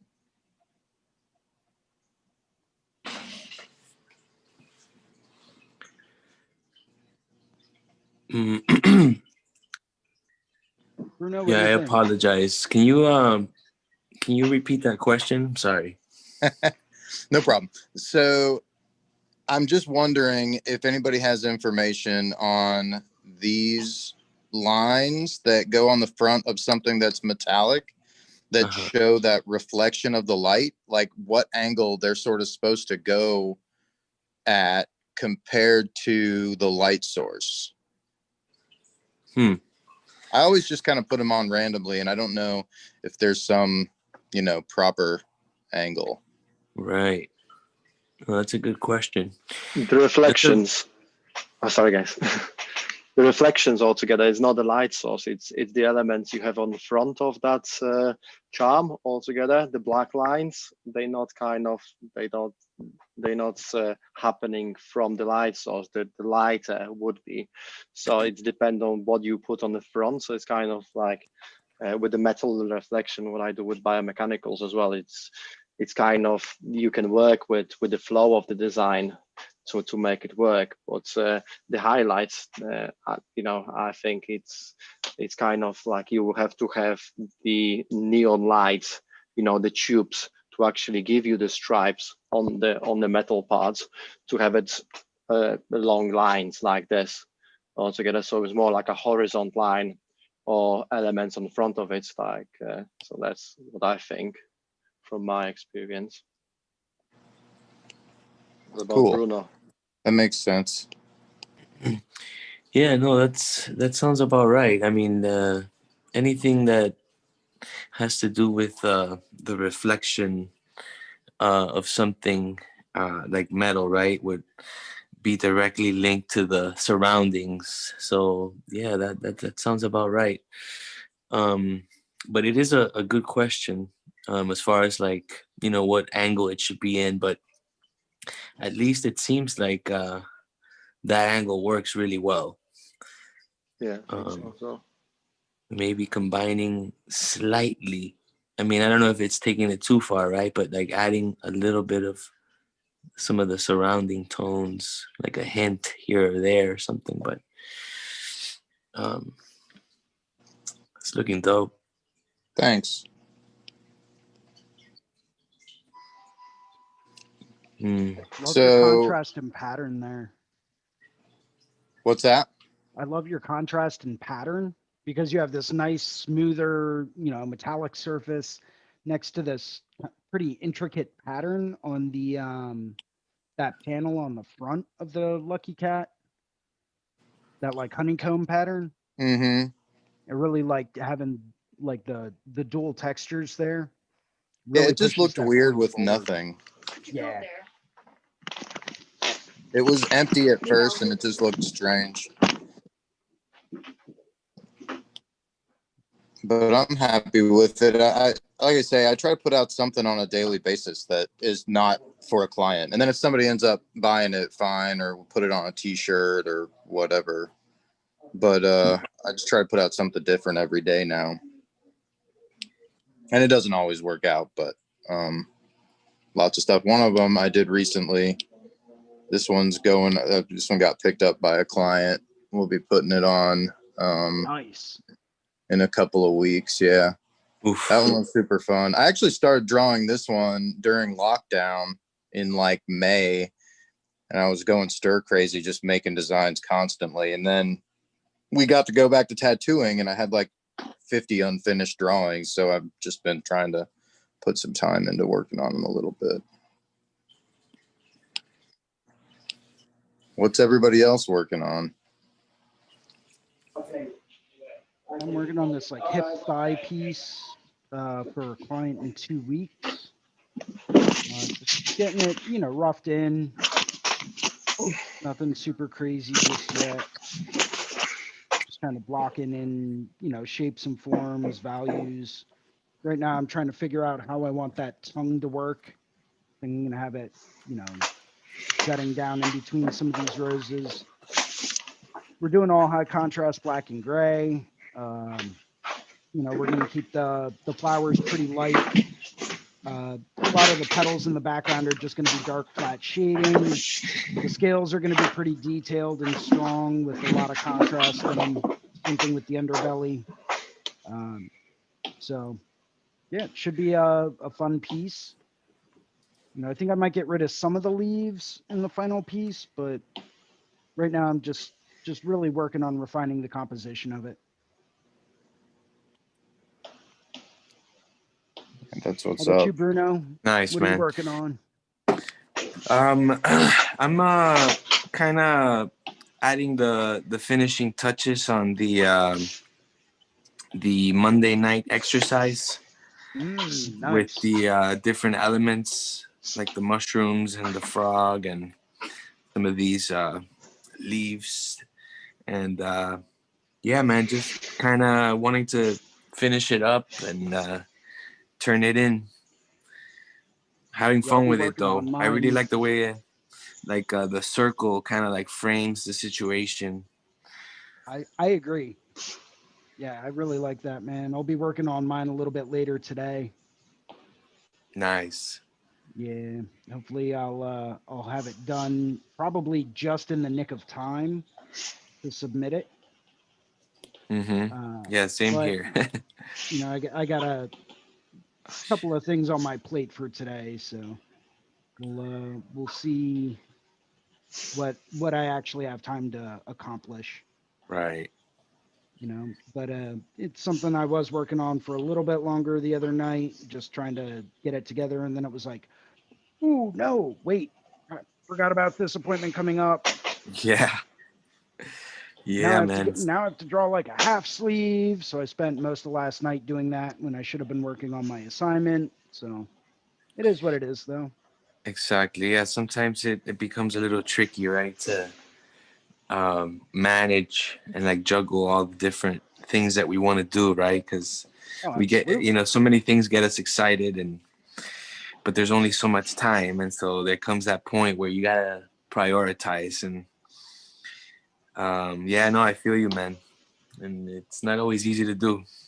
Nah, it's something I've always personally struggled with is time management. It's as much as I try to be on top of everything, and I live a very scheduled life just because I have to, otherwise I'm going to forget about a lot of things. So like laundry is always a challenge because there's always so many other things that I'm trying to accomplish and do, week to week. So it's always been an issue with me, and it's always been a struggle. As much as I try to stay on top of it, something always ends up getting left out somewhere along the lines. But I'd rather be Right. too busy than not busy enough. Yeah, definitely. Um,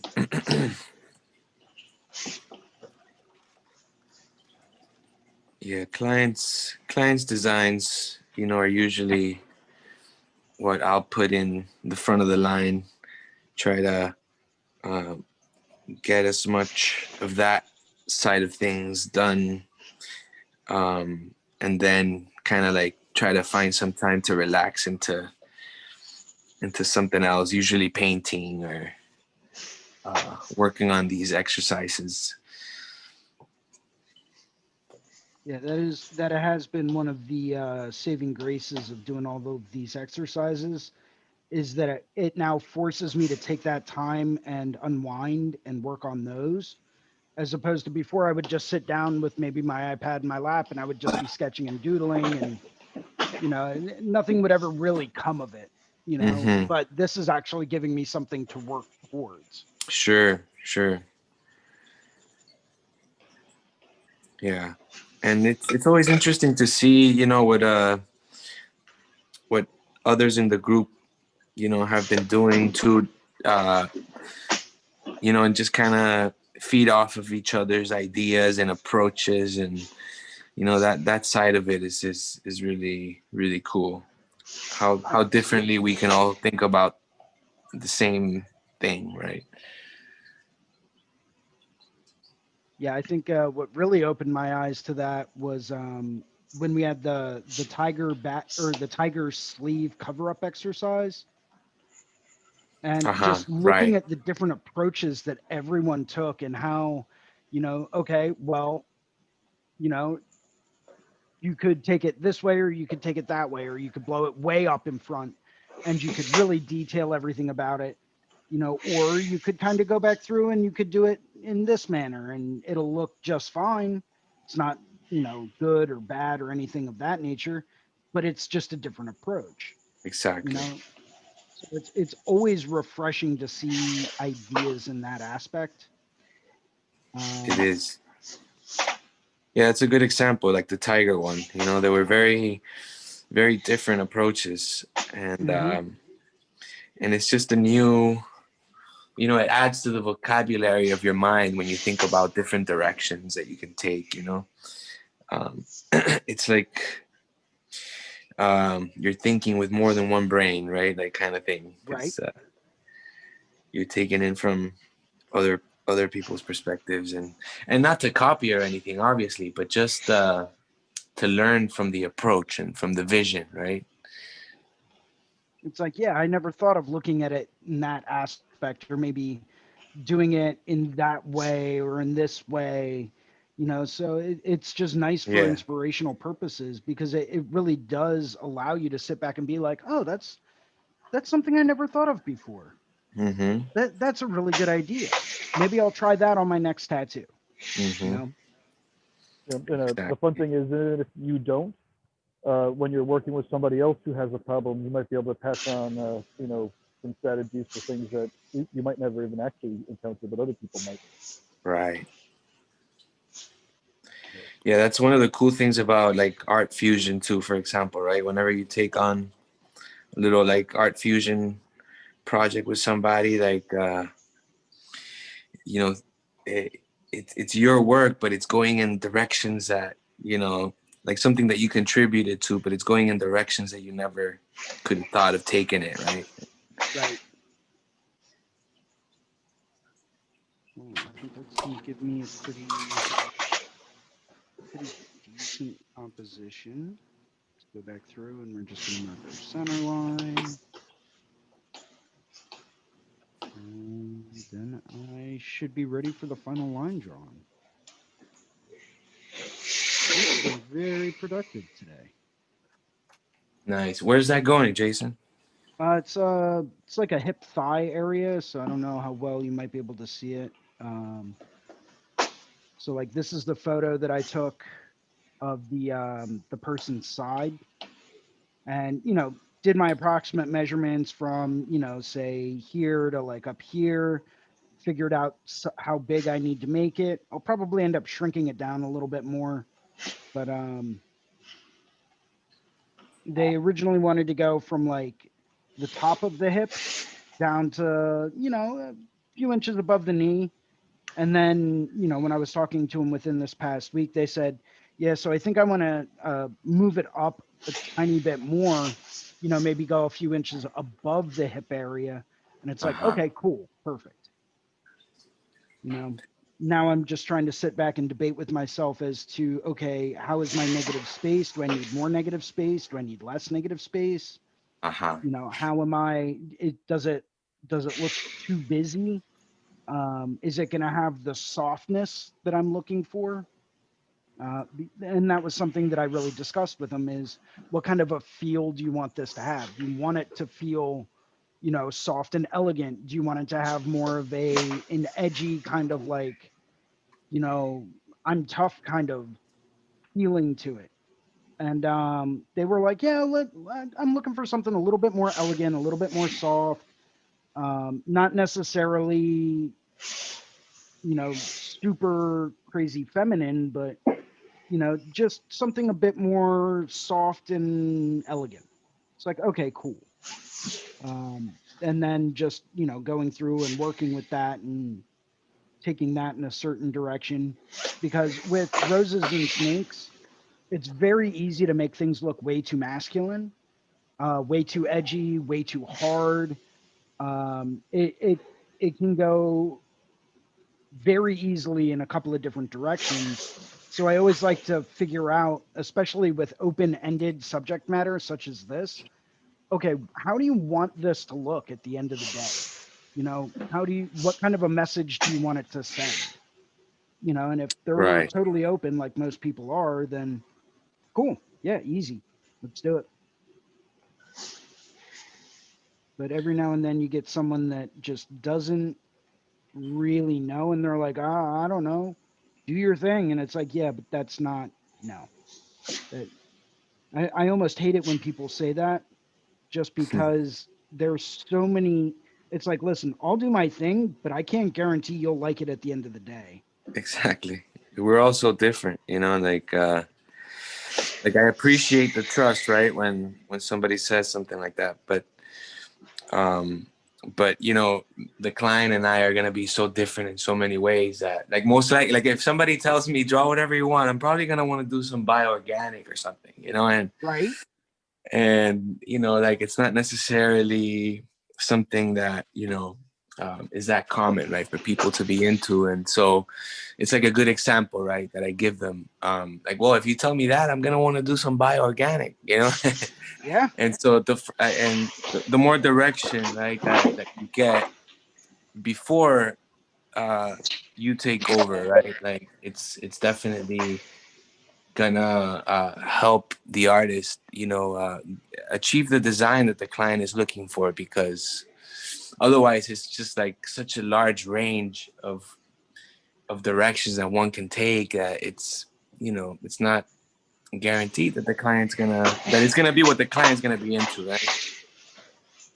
Right. And that's, you know, I've run into that situation before where people have come to me and said, oh, well, you know, I trust you, just do your thing, you know me. And it's like, I might know of you from tattooing you before, but that doesn't mean that I really know you on that kind of a level. You know, but I would go through and I would do a couple of sketches of different things, and inevitably they'd say, oh, well, you know, I was actually thinking something more along these lines. And it's like, well, thanks. If you had just said that in the beginning, it would have saved me a lot of time. Exactly. And, you know, it's like, you couldn't have just told me that from the get-go? Really? Well, you know, that's one of the things that Guy is awesome at, right? Because he makes sure that he asks that question right from the get-go. Right? You know, so somebody's like, do anything. He's like, wait, what do you like of mine that's making you say this?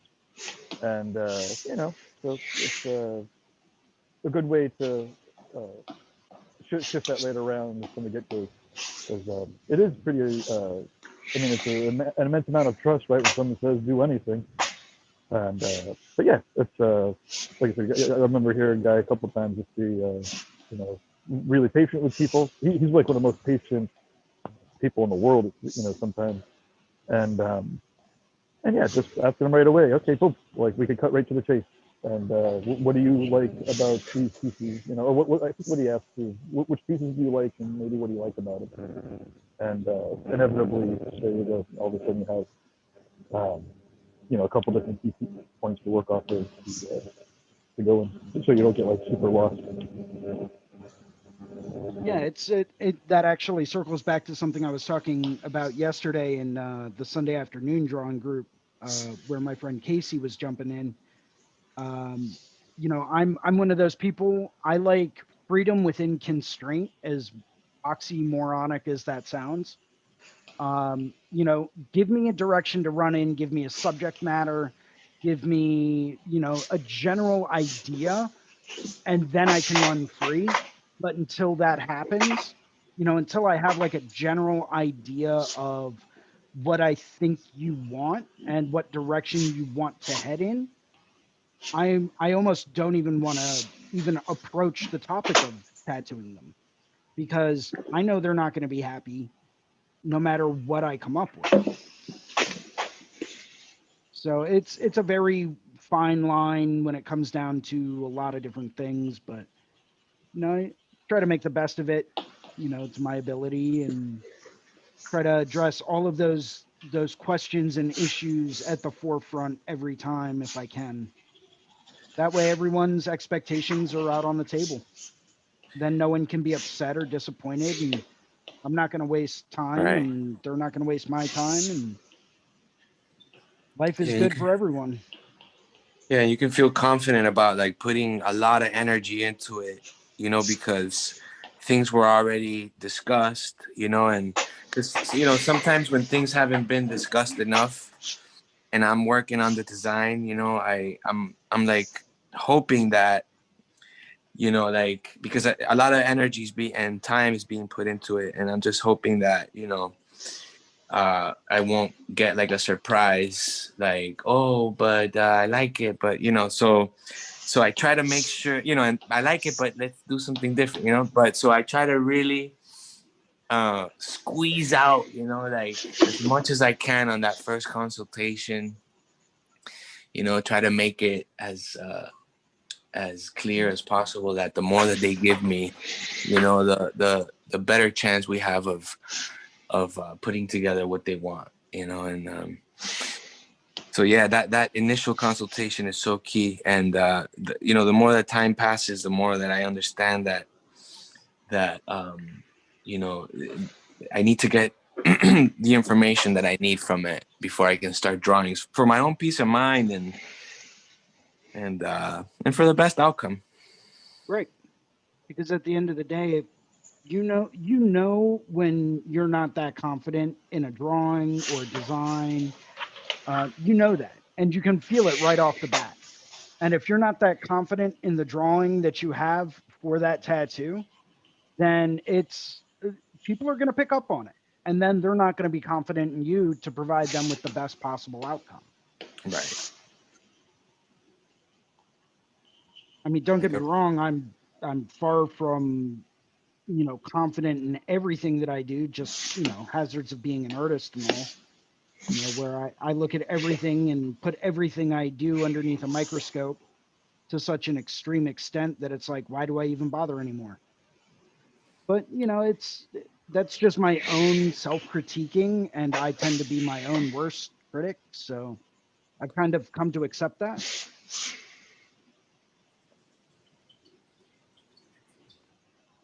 Right. So I do have just a couple more comments here in the chat room. So Melissa said I had to jump off, didn't want to interrupt the conversation. Thanks all, have a good one.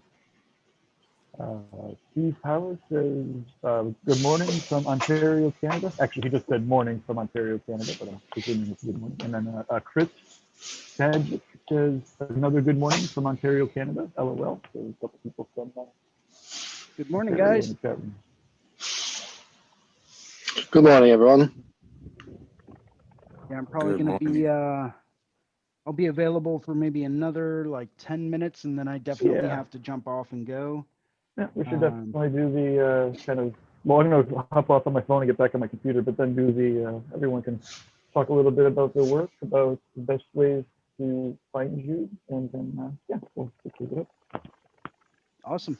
Awesome.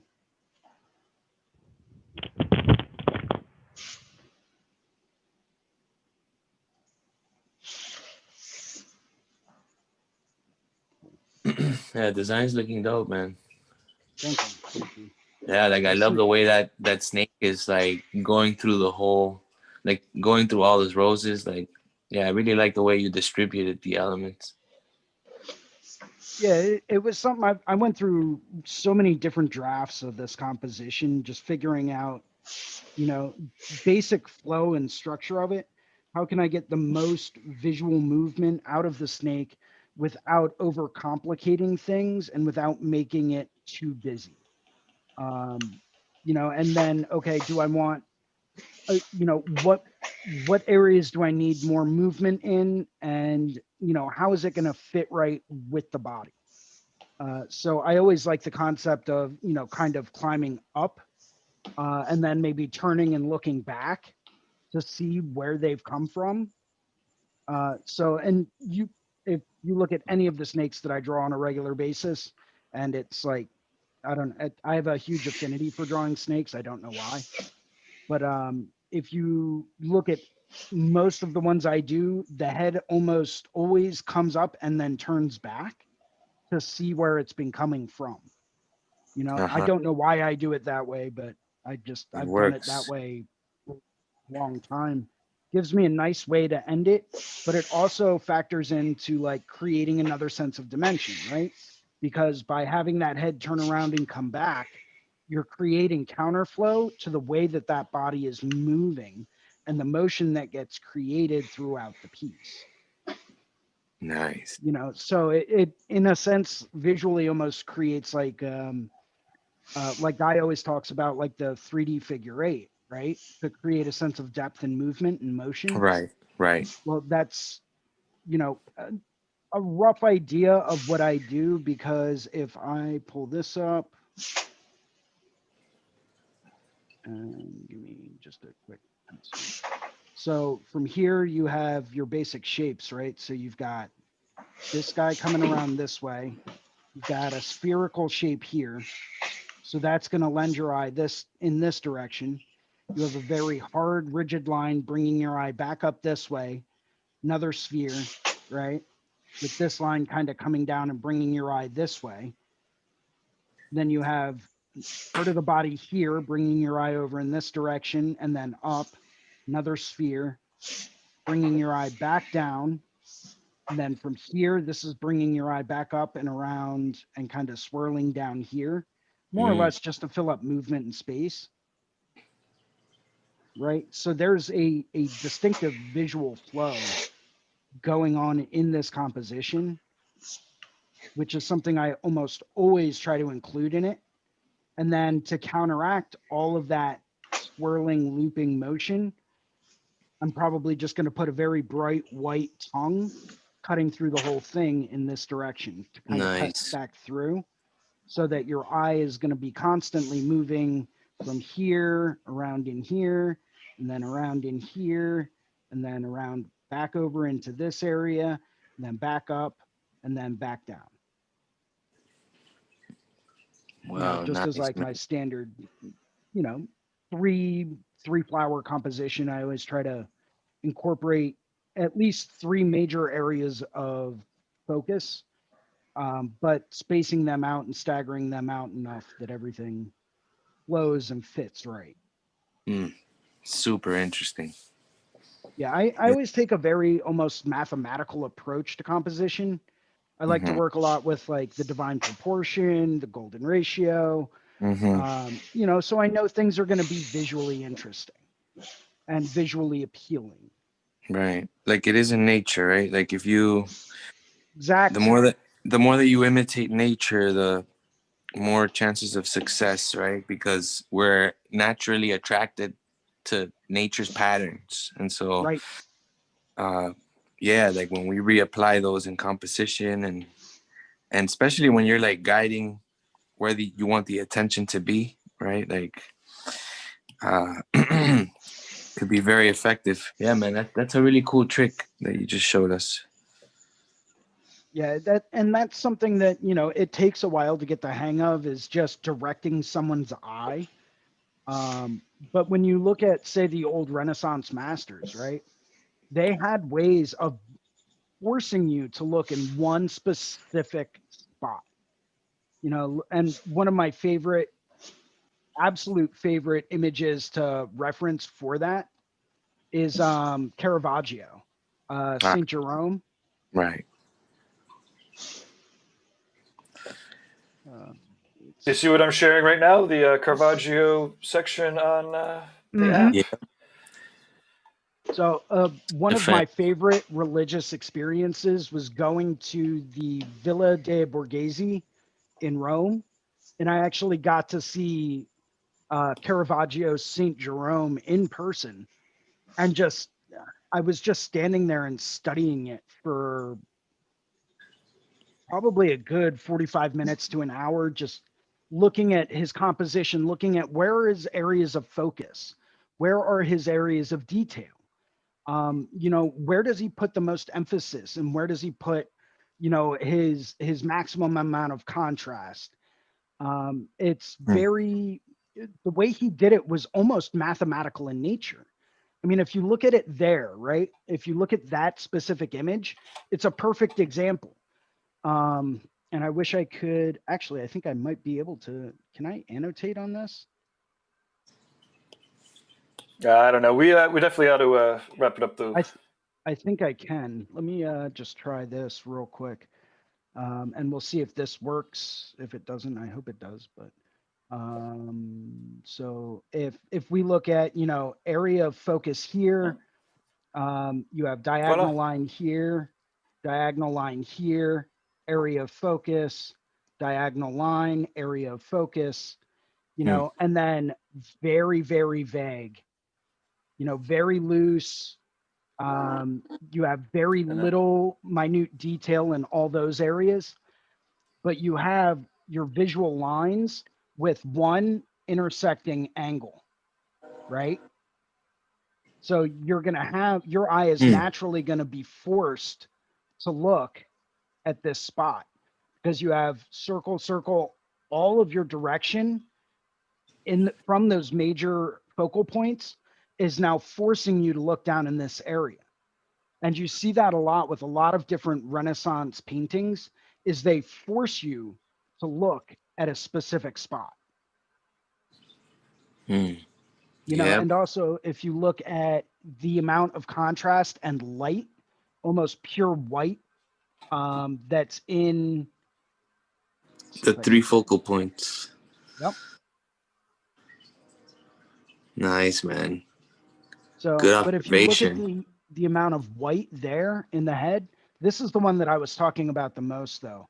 This is my favorite Caravaggio painting of all time, just based on where he forces you to look. You know, everything that's in this, it's all of this blank and vague area, right? But once again, you've got visual lines that are connecting your individual elements. So you've got element, right? And then visual line that connects the two. By default, when you look at this in person, there's hardly any detail on this skull. It's very vague, very basic. It's not detailed hardly at all. Where you see almost all of the detail in this painting is in the face and in the head. Everything else tends to be nowhere. You can almost tell that he didn't want to put a whole lot of effort into anything else because he really wanted you to look right here at this face. And it just blew my mind how he did it. Dude, it's a very skull-like face too. Exactly. Well broken down, man. Yeah, it's just it's something I've picked up over the years is you know, just breaking things down in that kind of an aspect. When I was in we'll do clear. When I was in college, that was something that a lot of my professors and I used to sit down after classes and do, is we would sit down and we would take something like one of Guy's paintings, and I would sit down and I would say, help me break this down so that I can get a better understanding of it, Mm-hmm. you know, coming from an art perspective. And they would sit down with me and they would say, okay, where are your visual lines of interest? Where are your areas of focus? And where is your eye moving? If you turn around and look at something else for a little while and then turn back to this, where is your eye being directed? Where is it moving, and how is it moving throughout the space? But I mean, that's something obviously we can discuss maybe next week or Yeah. next Sunday or next Monday. Cool. I'm down to talk about that kind of stuff all Yeah. the time. Speaking of, you want to let us know where you're from, or how to, or we know where you're from. Just real quick, wrap it up. How people can find you, and then will people be able to catch the replay in the library here? Absolutely. So my name is Jason Leeser. I'm a tattooer based outside of Philadelphia in Southampton, PA. I work at a studio called the Inkwell Tattoo. If anyone ever has any questions, comments, concerns, anything of that nature, feel free to reach out to me on Instagram at Philly Inc. It's all one word, PHILLYINK. And I will be happy to discuss anything with anyone at any time. Bruno? That's awesome. Yeah. My name is Bruno Salvatierra, and you can reach me at on Instagram at Prismas, PRISMAS_art. And yeah, I'll be happy to help with anything really related to art, you know, anything at all. It's always fun for me, so please feel free. Sweet. Awesome. Well, thanks again for watching. We are beaming out through the Reinventing the Tattoo Network. If you head on over, I don't know where you're watching from, but if you go to the app stores, either the Android or Apple, you can download the app. And I'm going to screen share real quick, because if you've made it this far, then maybe you're interested in checking it out. All of the events that we're webcasting can be found right here through the events link. And coming up next in an hour is Q&A with Mark from Needlejig, Marco Scarbo. Tonight at 9 o'clock is the exercises. And yeah, there's a whole mess of upcoming events, including how to build a tattoo machine workshops, art talk with Travis Louie and Guy Aitchison, two brilliant artists, tattoo collecting podcasts, and again, 1 o'clock on Sundays, 1 o'clock Eastern on Sundays, and 9 o'clock in the morning. We have these reinventing drawing groups, and we want to thank you very much for tuning in. All of the replays are available through the library, and yeah, come here to videos, and we have reinventing podcasts, tattoo collecting podcasts, the reinventing drawing group, art jams, live with Mark, history of tattoo conventions, drunk critiques, live in the Castro, virtual tattoo gathering, replays, hypercast, all sorts of amazing inspirational tattoo stuff, no drama, and all fun art shit. Cool. Well, thank you very much, everyone, and yeah, we'll catch up in the future.